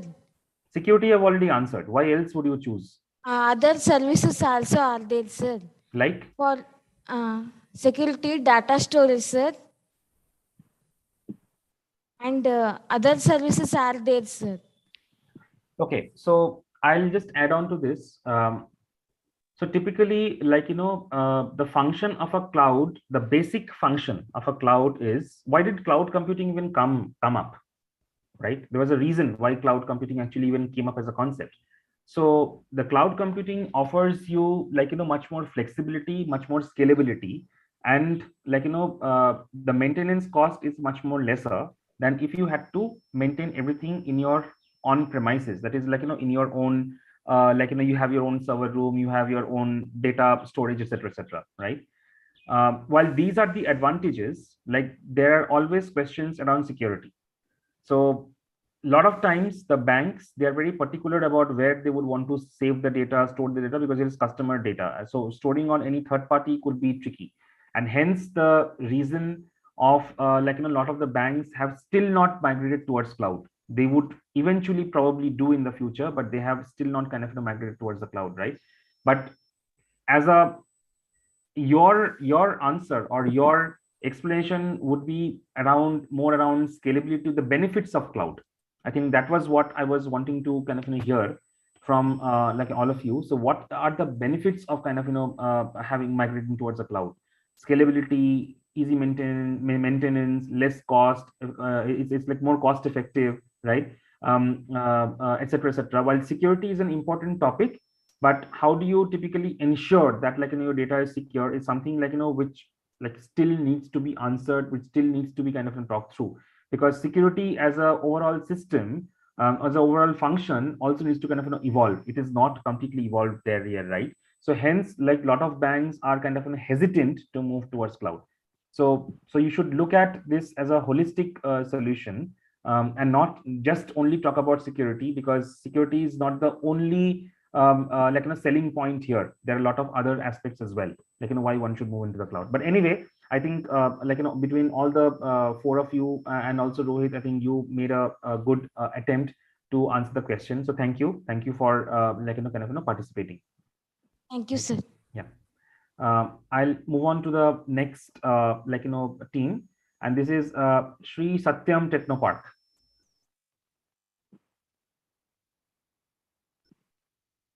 Sri Satyam.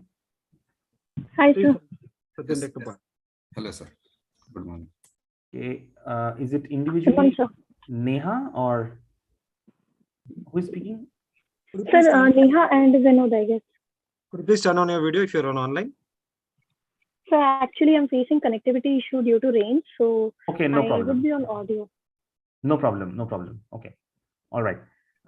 I can see that you have, I mean, the team, the group has again chosen like, AI with Python as your like, subject, right? Yes, sir. So let me ask this question.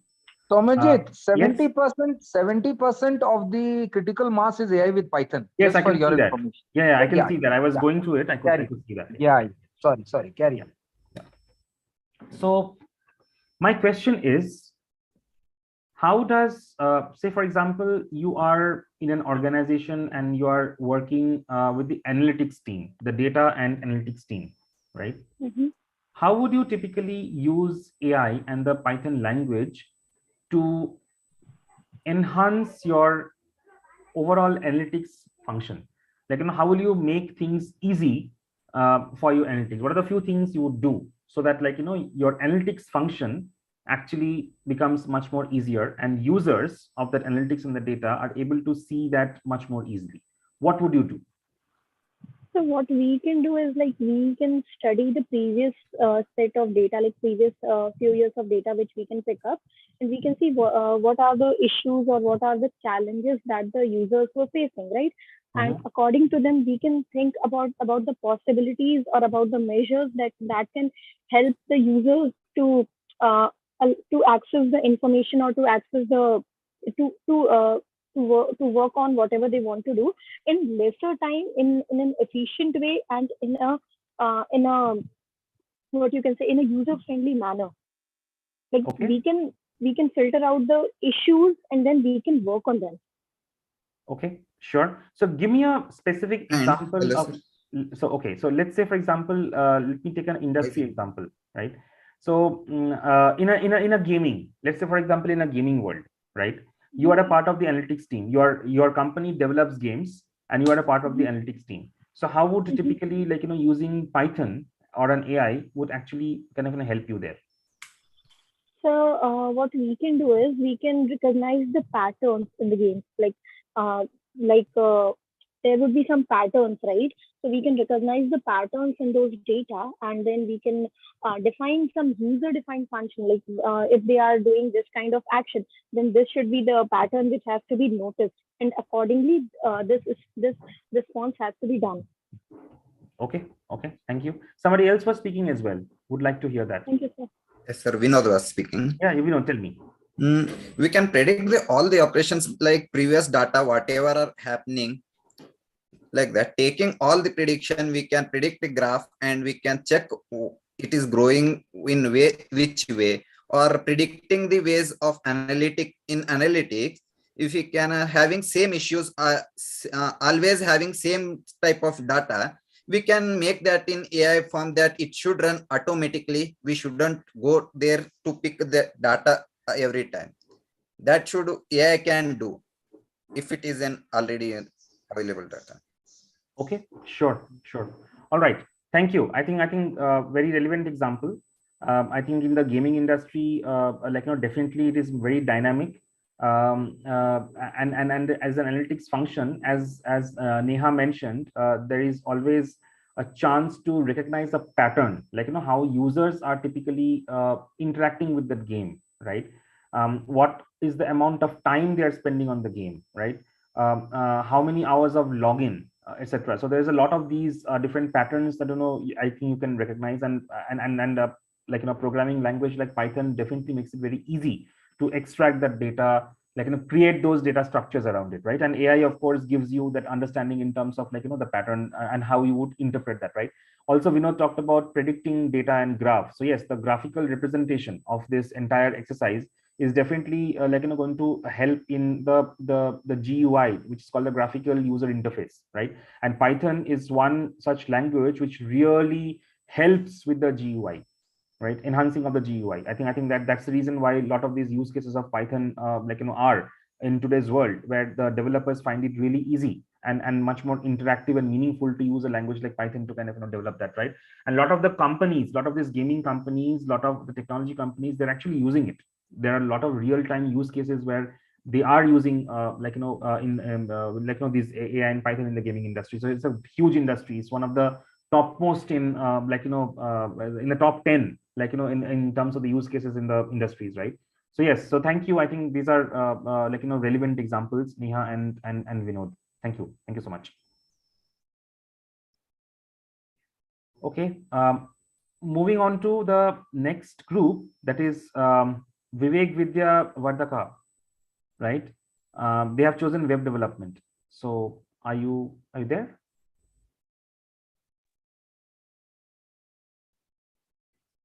Is VVS there?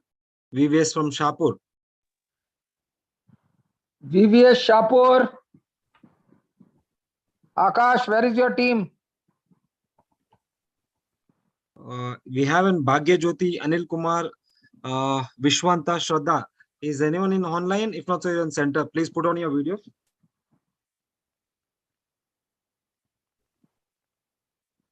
Akash. Ashwin, are they there? I'm not seeing their videos here, sir. No, but are they there? I'm checking. If they're not there, call them off. Mark them 0. Yeah, if they're I'm seeing last for final time. Is anyone there? Can you respond through online? If you're attending online session. Ashwin, call Akash and tell that in your first evaluation you've got 0 because nobody was there. Don't waste time. Yes. Okay. Let's move on to the next next group. Okay. This is SH System, Raichur. Yes, sir. Soumyajit, if the Good afternoon, franchisee is sir. not there, you can mark them 0. Yes, I have. I'm going to do that because there are some other groups also which were not present. So I'm going to. Okay, mark them 0. Soumyajit, if they are not present, mark them 0. I'll talk to the franchisees tomorrow. Okay, Yeah, sure. You can mark them 0. Yeah. Sorry, this is okay. I can see it on the screen. All right. Okay. Yep. Okay. Thank you. So the questions for you. Okay, and you have chosen AWS Cloud Computing. Okay, great. My first question to you would be, how user-friendly do you think AWS Cloud Computing is? And I'll follow up with some other questions, but in general, just a general question, like, from your understanding, how user-friendly do you think an AWS Cloud Computing may be?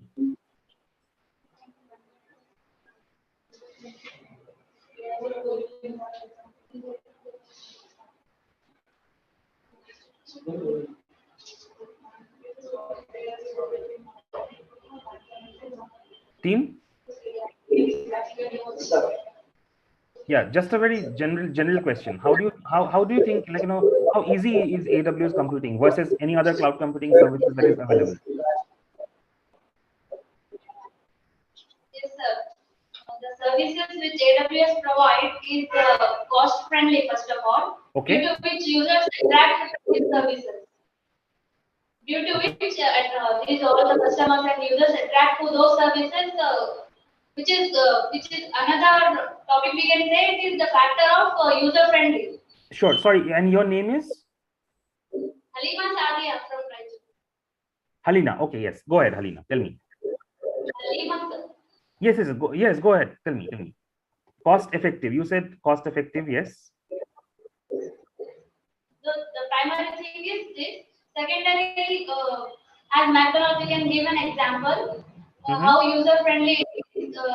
When there are lots of McDonald's, there are the orders in McDonald's will be like 20,000 per second orders you will get. How it is managing, that is how the services which are provided by AWS in McDonald's, we can say. It will not get stuck and it will not just stop. It will not stop the app. With the help of services that is easy to or elastic load balancer, it is a service which provides like a balanced load. It can balance the load which is getting at once. If in a second, if there are 20,000 orders, it will not get stuck. The load will be balanced, and this is the thing how McDonald's again attracted towards how they do the business with the help of cloud services. Right. Thank you. Very good answer. Actually, these are really the good USPs, and that is the reason why AWS as a cloud service provider is having a much more market share than its competitors. Right. I think the cost effective. Excuse me. Who is the second line of SS system, please? Who is the second line? Who is the second line of SS system? Sir, SS system Shweta, sir. Okay. Good. Okay, carry on. Yeah. So Halina, thank you. I think very good examples. Like, the reason why one of the elastic load, you talked about elastic load balance, and that is really good because it's very flexible, right? So in terms of, like, how you are, it's a pay per usage kind of a thing, and they have a very good model for that, right? Others are trying to kind of catch up, but AWS has a really large market share. Okay. Anyway, this was the first question. So as a follow-up to this, like, I would like to know, give me maybe a use case of AWS cloud computing in, let's say, an automobile sector, right? So for example, let's say Mercedes or like, your BMW, they are producing like really high-end cars, right? So how would an IoT and a data, right, together, and analytics together, right, and in a combination of AWS cloud, actually going to help them enhance the user experience while driving an automobile. At the same time, how would the companies like the Mercedes and your BMW is able to produce even more quality output in terms of their cars and manufacturing, so that automobile as a sector is benefited, right? So the question is very specific to automobile sector. How would IoT data analytics to get along with AWS cloud computing help in the automobile sector? Give me an example of a use case from, let's say, Mercedes, or let's say, for example, BMW, or for that matter, any other cars which you think, right? Companies that you think. How would that be? Sir, we want to discuss, sir. Sorry? Sir, please give a minute, sir. So do you want to discuss in a group and then come back? Yes, sir. Just 1 second. Just 1 Okay, minute. sure. Yeah, sure. Yeah. Driver's facility, it collects sensor data from BMW. First thing. Mute करो sir.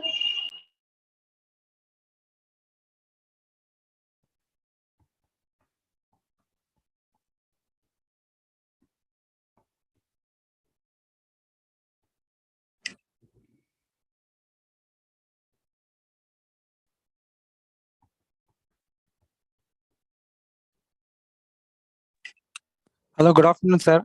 Yes. I'm Shoaib from SS Systems. You are?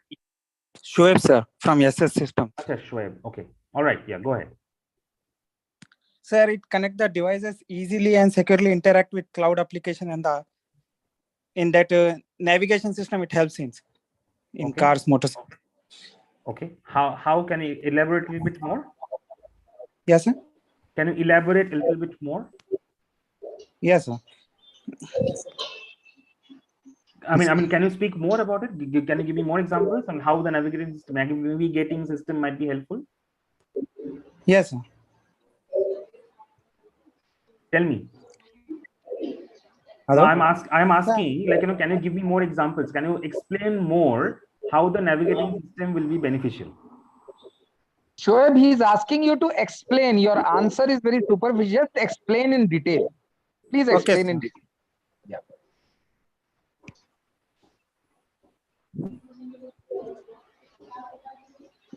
Hello? Yes. Sir, is my audible?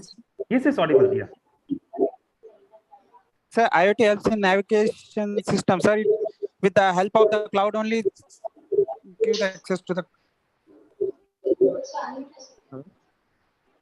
Hello? Yes. Can somebody else in the class also answer? So it collects census data from the navigation itself, so that we can park our car in the areas. Yes, sure. It does collect sensor data for sure, and also features like let's say the distance, measurement of the distance, right? Measurement of if there is an obstacle in front of you. So how soon would you be getting that that information, right? Even in terms of parking, or let's say for example, driverless cars, I think are one very good examples of IoT, right? So typically the driverless cars, they don't have a driver. It's all based on the artificial intelligence, and it's based on all how the systems are understanding where the object is, what speed one should navigate, etc., where should you park, etc., right? And IoT data analytics, predictive analytics, all of these three combines together work on this, and then you're hosting some data on, let's say, a cloud service provider, and that is where you are running the show, right? I think that is the connecting point which I was trying to arrive at. I think you answered and I just wanted to add on to it a little bit more, right? How the three things work together, and then of course in the end, data, it has to be stored somewhere, and where do you store it? And that's the concept of cloud computing anyway, right? So any cloud computing that you see, it's just, at the end of the day, it's a storage of data. You have to store the data somewhere, right? And then you use the data through your different processes and kind of enhance that further, right? So computing, the cloud computing part of it is all about data and storage, and then how do you use that in the future is what is important, right? So thank you. I think this is good answer. So thank you so much. Yeah. Also, sir, I would like to add one point. Yep. BMW, it uses an app, that is BMW app, which Yes. stores the data of your particular car. Where have you gone? What interest you are having? Like in a place where you want to go. Yeah. Where is that range? Where you can park your vehicle? Where is the space to park? And also. Yes. These are advantages how cloud is being used in BMW. Absolutely. How Absolutely. Very good example. So very true, because see, data and intelligence is so important that if they are able, if through that you are able to analyze where what the user behavior is, right? For example, are you a frequent traveler? Do you visit a place frequently, right? How long would you be requiring to reach to that place? What is the alternate way of reaching to that place, right? Point A to point B, right? So all these different aspects come into the picture, right? So then as a user of that car, you get personalized information, and that's important, right? So absolutely. A very similar example, while we talked about automobile industry, a very similar example can also be used for your railways, right? Typically, if railways or metro rails or any other railway transportation system can also use IoT and this data and AI to ensure that the trains are running on time, right? There are a lot of these systems in Germany and in the European countries where from one station to the other, basically from one point to the other, there are they have installed or created systems where the stations would get an information whether a train is supposed to pass at this point in time or not, and it's not a manual work, it's happening through the systems. So which also means that there is a enough time that the the operators are getting to understand at what time a train will pass through that junction, right? So which eliminates a lot of manual work, and hence the security enhances, because a lot of the manual works might be delayed, and that's the reason why we see so much of delays and accidents and etc, right? So this IoT data they can help prevent accidents and ensure the safety and security as well, right? So there are a lot of these use cases which can happen in this environment, right? Okay, great. I think yeah, sorry, are you saying something? Yes, sir. Sir, Go ahead. myself, Muskan. Yes, go ahead. Sir, for your first question, sir, why AWS is user friendly? One of the best advantages of cloud computing, it is based on pay as you go billing model, sir. How much you use, that much you have to pay, sir. Yes, absolutely. Thank you. That's very true. Thank you. Okay. So, okay. Yeah, sorry, go ahead. Somebody saying something? I can't hear.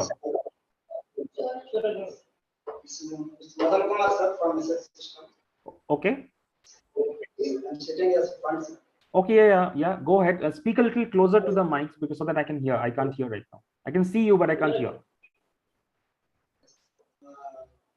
When it comes to data backup, sir, AWS provides us a huge benefit, sir. Like taking a snapshot of all the data. We can access our data anywhere from that snapshot file. Okay. Yep, that's true. And also taking mirror image of the data. Yep. We can access it. Thank you, sir. Yep. Thank you for sharing that. Right. Thank you. So yeah. So thanks everybody, whoever was present, and there were some teams which were not present, but those who were present, thank you so much. I think we have completed all the 13 centers in terms of Soumyajit, I'll just take 5 minutes, don't mind. Yes, with your permission. With your Yeah, permission. please go ahead. Please go ahead. Ashwin, who were the centers who were not present? Sir, to be present, Prakash Hunter from Dharwad. Okay. And Okay. Chirag Infotech Shumaga, I think some students have joined now. That is which I want. So can they give the interview now? Chirag Infotech? Yes, sir. I mean, open form. I'm Okay, asking. who is the other one? Just hold on. Who is the Chirag Infotech will give the interview? Okay. Prakash is not there, so 0. Who is the next? Akash is not there, 0. Who is the next? Apart from this, everyone are there, sir. Everyone was there. KTC Hubli already given the interview? Yes, sir. All right. Okay, yes, great. So Chirag Infotech, Soumyajit, can you please take Chirag Infotech? They have joined now with a bit of a negative handicap. What you can do is you can -2 from your marking because they were not there in the first instance, but please take their interview. This is my request. Okay, sure. Chirag Infotech, I request whoever join in online, they can speak now. Chirag Infotech. I think our second line faculty is Asma. Yeah, sir. 2 of students of us have joined actually, Sandhya and Maitri. Okay, could you please ask them to speak now? Yeah, Sandhya and Maitri, can you please unmute yourself? Please post your video, Sandhya and Maitri, I believe. Asma, don't worry. We will have a special session with you tomorrow. So don't have to explain the expert. You were not there. You will have to give a disciplinary explanation to me, not to the expert. Why we were not there for the evaluation, that I'll discuss tomorrow. But today you let the students give the interview, please.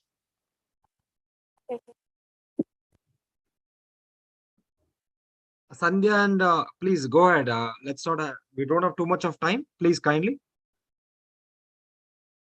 From Chirag Infotech, 2 of you have joined online, I believe. So kindly speak.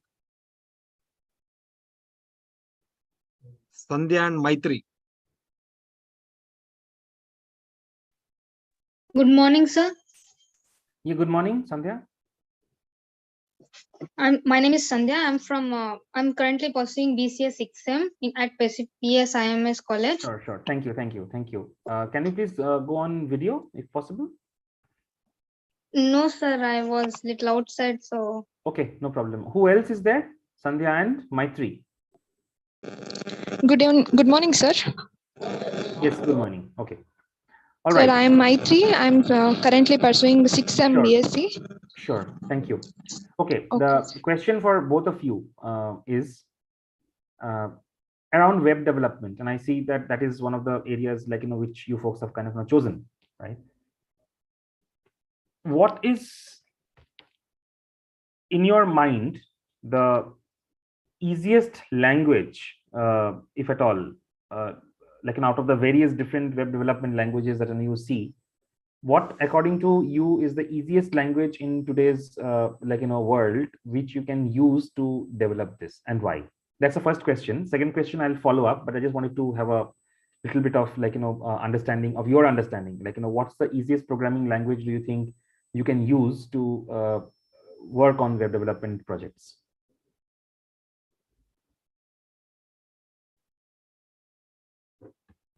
And both of you can answer. Maybe one goes first and the other later. So like JavaScript. Is Java the easiest? Maybe it's a little bit difficult, so better than the C and C++. Okay.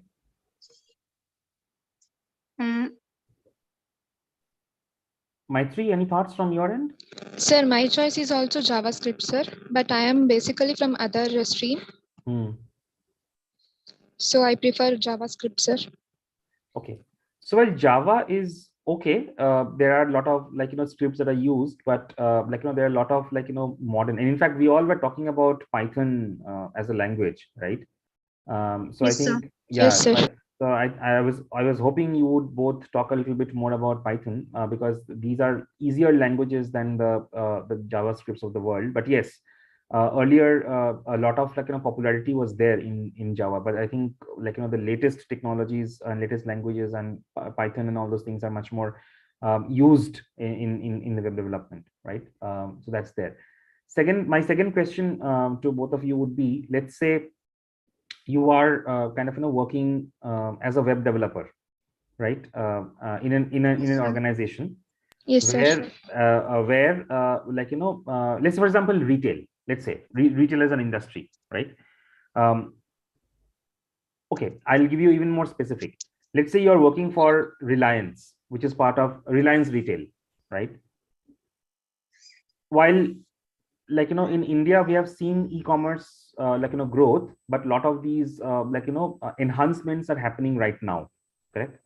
So Yes, sir. if you were working as a web developer in Reliance Retail, what are the top 3 to 4 things you would do to enhance the user experience from a web experience point of view, right? What are the 3 to 4 things you would do to ensure that users who are going to reliance.com retail and are really getting a very good user experience?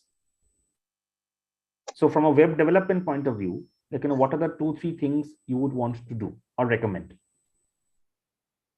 keeping the retail industry in mind, keeping in mind that these are the users who come there are obviously going to it's an e-commerce platform, so they are going to probably shop and transact or check out, etc., right?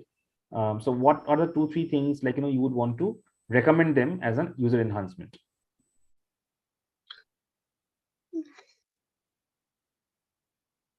So we can recommend like user-friendly interfaces so that users can easily interact with the websites and check the information what they require. And what would be an example of a user-friendly interface? How would you can you give me some examples, like what would be according to you a user-friendly interface? So like how's like Amazon or some other websites, they were give us like category wise which we like to pick or some information like about that. Okay, what else? And then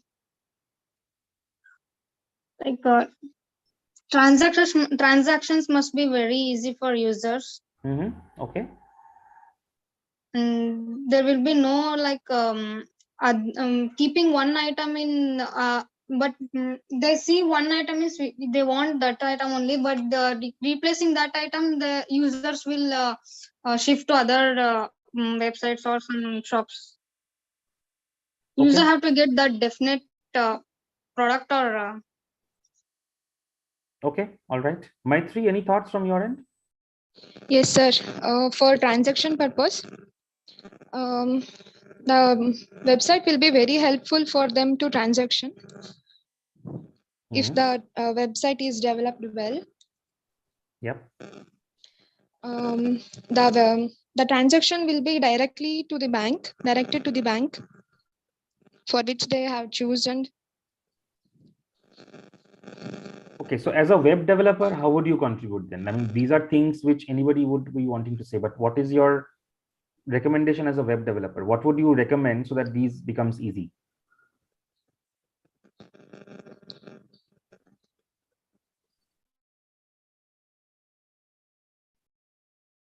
Like anybody, both of you, anybody. So as a all your answers are fine, transactions or user interface, easy navigation, all this are fine. But typically as a developer, what are the couple of things you may want to recommend which will help to bring in this easiness?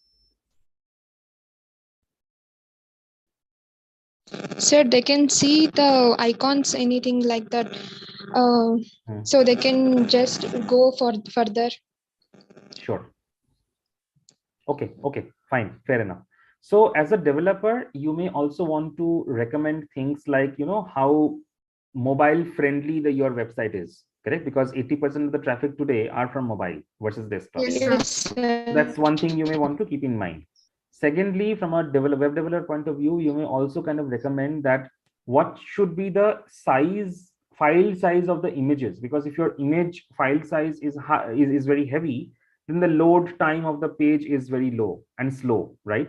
So that doesn't help from a user experience point of view, right? So as a web developer, you may want to talk about that as well, right? So these are few things which you need to keep in mind. So also from a web development point of view, you may want to recommend having minimum pages but maximum connectivity. So instead of having 100 pages, you may want to have, let's say, 40 pages, but the connecting the dots as a user journey would be much more helpful. So for example, if you're clicking on one particular product, because it's an e-commerce site, you're clicking on one, then how smoothly you are able to move on to add to cart and then check out. And if you are not checking out, if you want to come back and search again, so how that user navigation is going to be helpful, right? So as a web developer, you may want to ensure that that page transition, page load time, etc., that navigation bit of things, the less heavy your website is.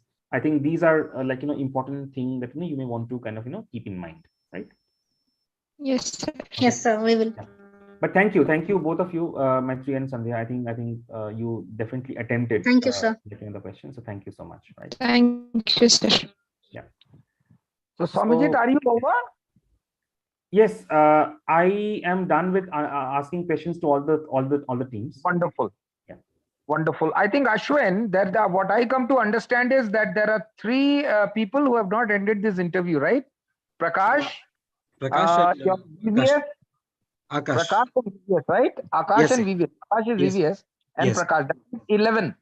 11 are there. Anyway, your Vijapur is not there. So 11 are only there, right? Yes, sir. Yes, sir. So if we have a star of the month tomorrow evaluation, that will be only for 11 franchises. Okay, give a call to Prakash and Akash if they want to attend the Sabyasachi's evaluation. All right, Otherwise, they will be totally out. They will be not there in the race at all. Okay. Fine, Soumyajit, would you like to give a closing remark? Yes, definitely. So please go ahead. So firstly, thanks everyone. And I think this evaluation, question answers, etc., is always helpful to kind of get the answers and also get to hear what your understanding is. And I think as throughout this course, you will interact more, you will learn more about the actual applications, etc. This is going to be helpful, I'm sure. This is the first evaluation. Obviously, everybody is new, everybody is still kind of learning, everybody is still kind of understanding things more. So it will only improve from here. But I think overall, I felt that the interaction was good. All of you attempted a lot of you thought through, right? And few of the groups definitely, right? And of course, when I shared the evaluation sheet with sir and the team, they would see my comments over there. Few of the teams definitely thought through. Few of the things had a very good group work, teamwork. Everybody wanted to kind of participate more. I think this is good. We should continue this. And will only improve from here. Looking forward from here, right? So yeah, that's my closing remarks. So thank you all. Soumyajit, so nice of you. Thanks a lot. On a Sunday, you had come on a you have given your family time to us, which is really appreciated, and we are indebted for that, and really appreciating your evaluation times. Also, I would like to tell that to all the franchisees and students that don't worry. This is the first evaluation, and we will not be that critical in the first evaluation because we also know that you have just started learning a subject. So don't worry. But see, attempt is the most important thing. As Soumyajit was telling, if you don't attempt, then you are already lost out. So attempt is the major thing. So I wanted everybody to be a part of this, and everybody has listened through the experts' comment also. Everybody, you should be part of these sessions because not only you give an answer to his question when he's asking questions to others, you also come to know. So these evaluation sessions, you learn a lot. Correct me, Soumyajit. Yes. You learn a lot. You learn a lot more than a session in an evaluative session. Because evaluative session, he's going to ask questions, different questions based on your subjects which you have chosen. While he has taught you something which is general, which is holistic, but when it comes to evaluation, he's asking questions from the subject. So those students who had been commenting that why we are learning others, now they must have got the answer that when you go for an interview, they might give you connectivity questions like this only, as Soumyajit has asked. Although you're specializing AI with AI, but they will ask you questions like that. Now, you cannot tell. Please understand from this first evaluation to understand one thing, students, and of course the faculties also, which I'm going to address them tomorrow. Students and faculties in my session tomorrow. But I would like to tell you just 5 minutes that when these evaluative session happens, this is exactly how the interviews will happen. They will not, you cannot tell the interviewer that, sir, I have specialized in AI with Python. So ask me questions only related to AI with Python. The questions will be like this only. So this is a first instance where you people have learned and you people have understood how an interview is going to be when you people go to find a job. So that was a feel which we wanted to give you. Anil also spoke yesterday to you that general interview, how it's going to happen, and specific interview towards your course is what we are going to cover today. Soumyajit has done a wonderful job by asking you questions, I think followed by Sabyasachi's session. He is also going to ask you questions. So please attend these interviews, because these interviews are going to help you in getting a job in the month of November, December, when the companies come in. So this is my request to the student. This is my request to the second line. I think Ashwin, second line, third line, fourth line, everybody is there, right? Yes, sir. I hope no extra absentees, right? No, From no, the no. point of view. Yeah, no, sir. Some of them are on field, some of you are in online. Some of them, they are in from center itself, they're attending, sir. Ashwin, they are all attending, right? Yes, yes, sir. Question is very simple. If Yes, sir. any franchisee who is not attending, any faculty who is not attending, I want the list tomorrow on my table. All right. And I want it very clearly, without any biasness. I'm again telling you. If All they right. are not attending, I have to be told. They have to give me a reason. No, they might be busy with the family or anything. Let them give me a reason that why they have missed these evaluative sessions. And those who have not ended the morning hours, see that they attend the second Sabyasachi session. And Soumyajit, once again, thanks a lot for bringing out this time. We'll take it forward from there. And you can give your schedules for August, September, because I know you'll be again going to Europe. You travel 15 days. So whatever is your comfort level, so you please stick to your comfort level and give us the session. Anyway, we really appreciate the time which you are giving. I will be talking offline to you, maybe in the first week. Sure. Thank you. Thank you. Thank you so much. Thank you, everybody. Thank you. Thank you, sir. Thank you very much, sir. Thank you. Thank you. So guys, for everyone, we request there is a half an hour break. Again from 1:30, we have a Sabyasachi Banerjee. So we have to give a call to Prakash and Akash, let them be an evaluative part in the second this. Otherwise, I think strict disciplinary interview they have to give me tomorrow to DO, me and MD. Okay, for not being part of this process, which was designed by the by Kionix. If they want to be out, no problem. We can always take them out from this higher end course if they don't want to be part of it. But if they are a part of higher end course, we have responsibility towards students. Okay, Vijayapura, we will take a separate decision what is to be done. But remaining franchisees, please, I want them to be part of this session. Okay. Sure, sir. Ashwin, can you see to it that they come in the second? I'll again join you maybe around 3:30. I have a session now. So maybe 1:30. After that, I will be joining. Okay. All right, sir. Thank you, sir. Thank you for it. Thank you, students. Please, we'll be joining by 1:30 again. Please have your lunch and finish and come back.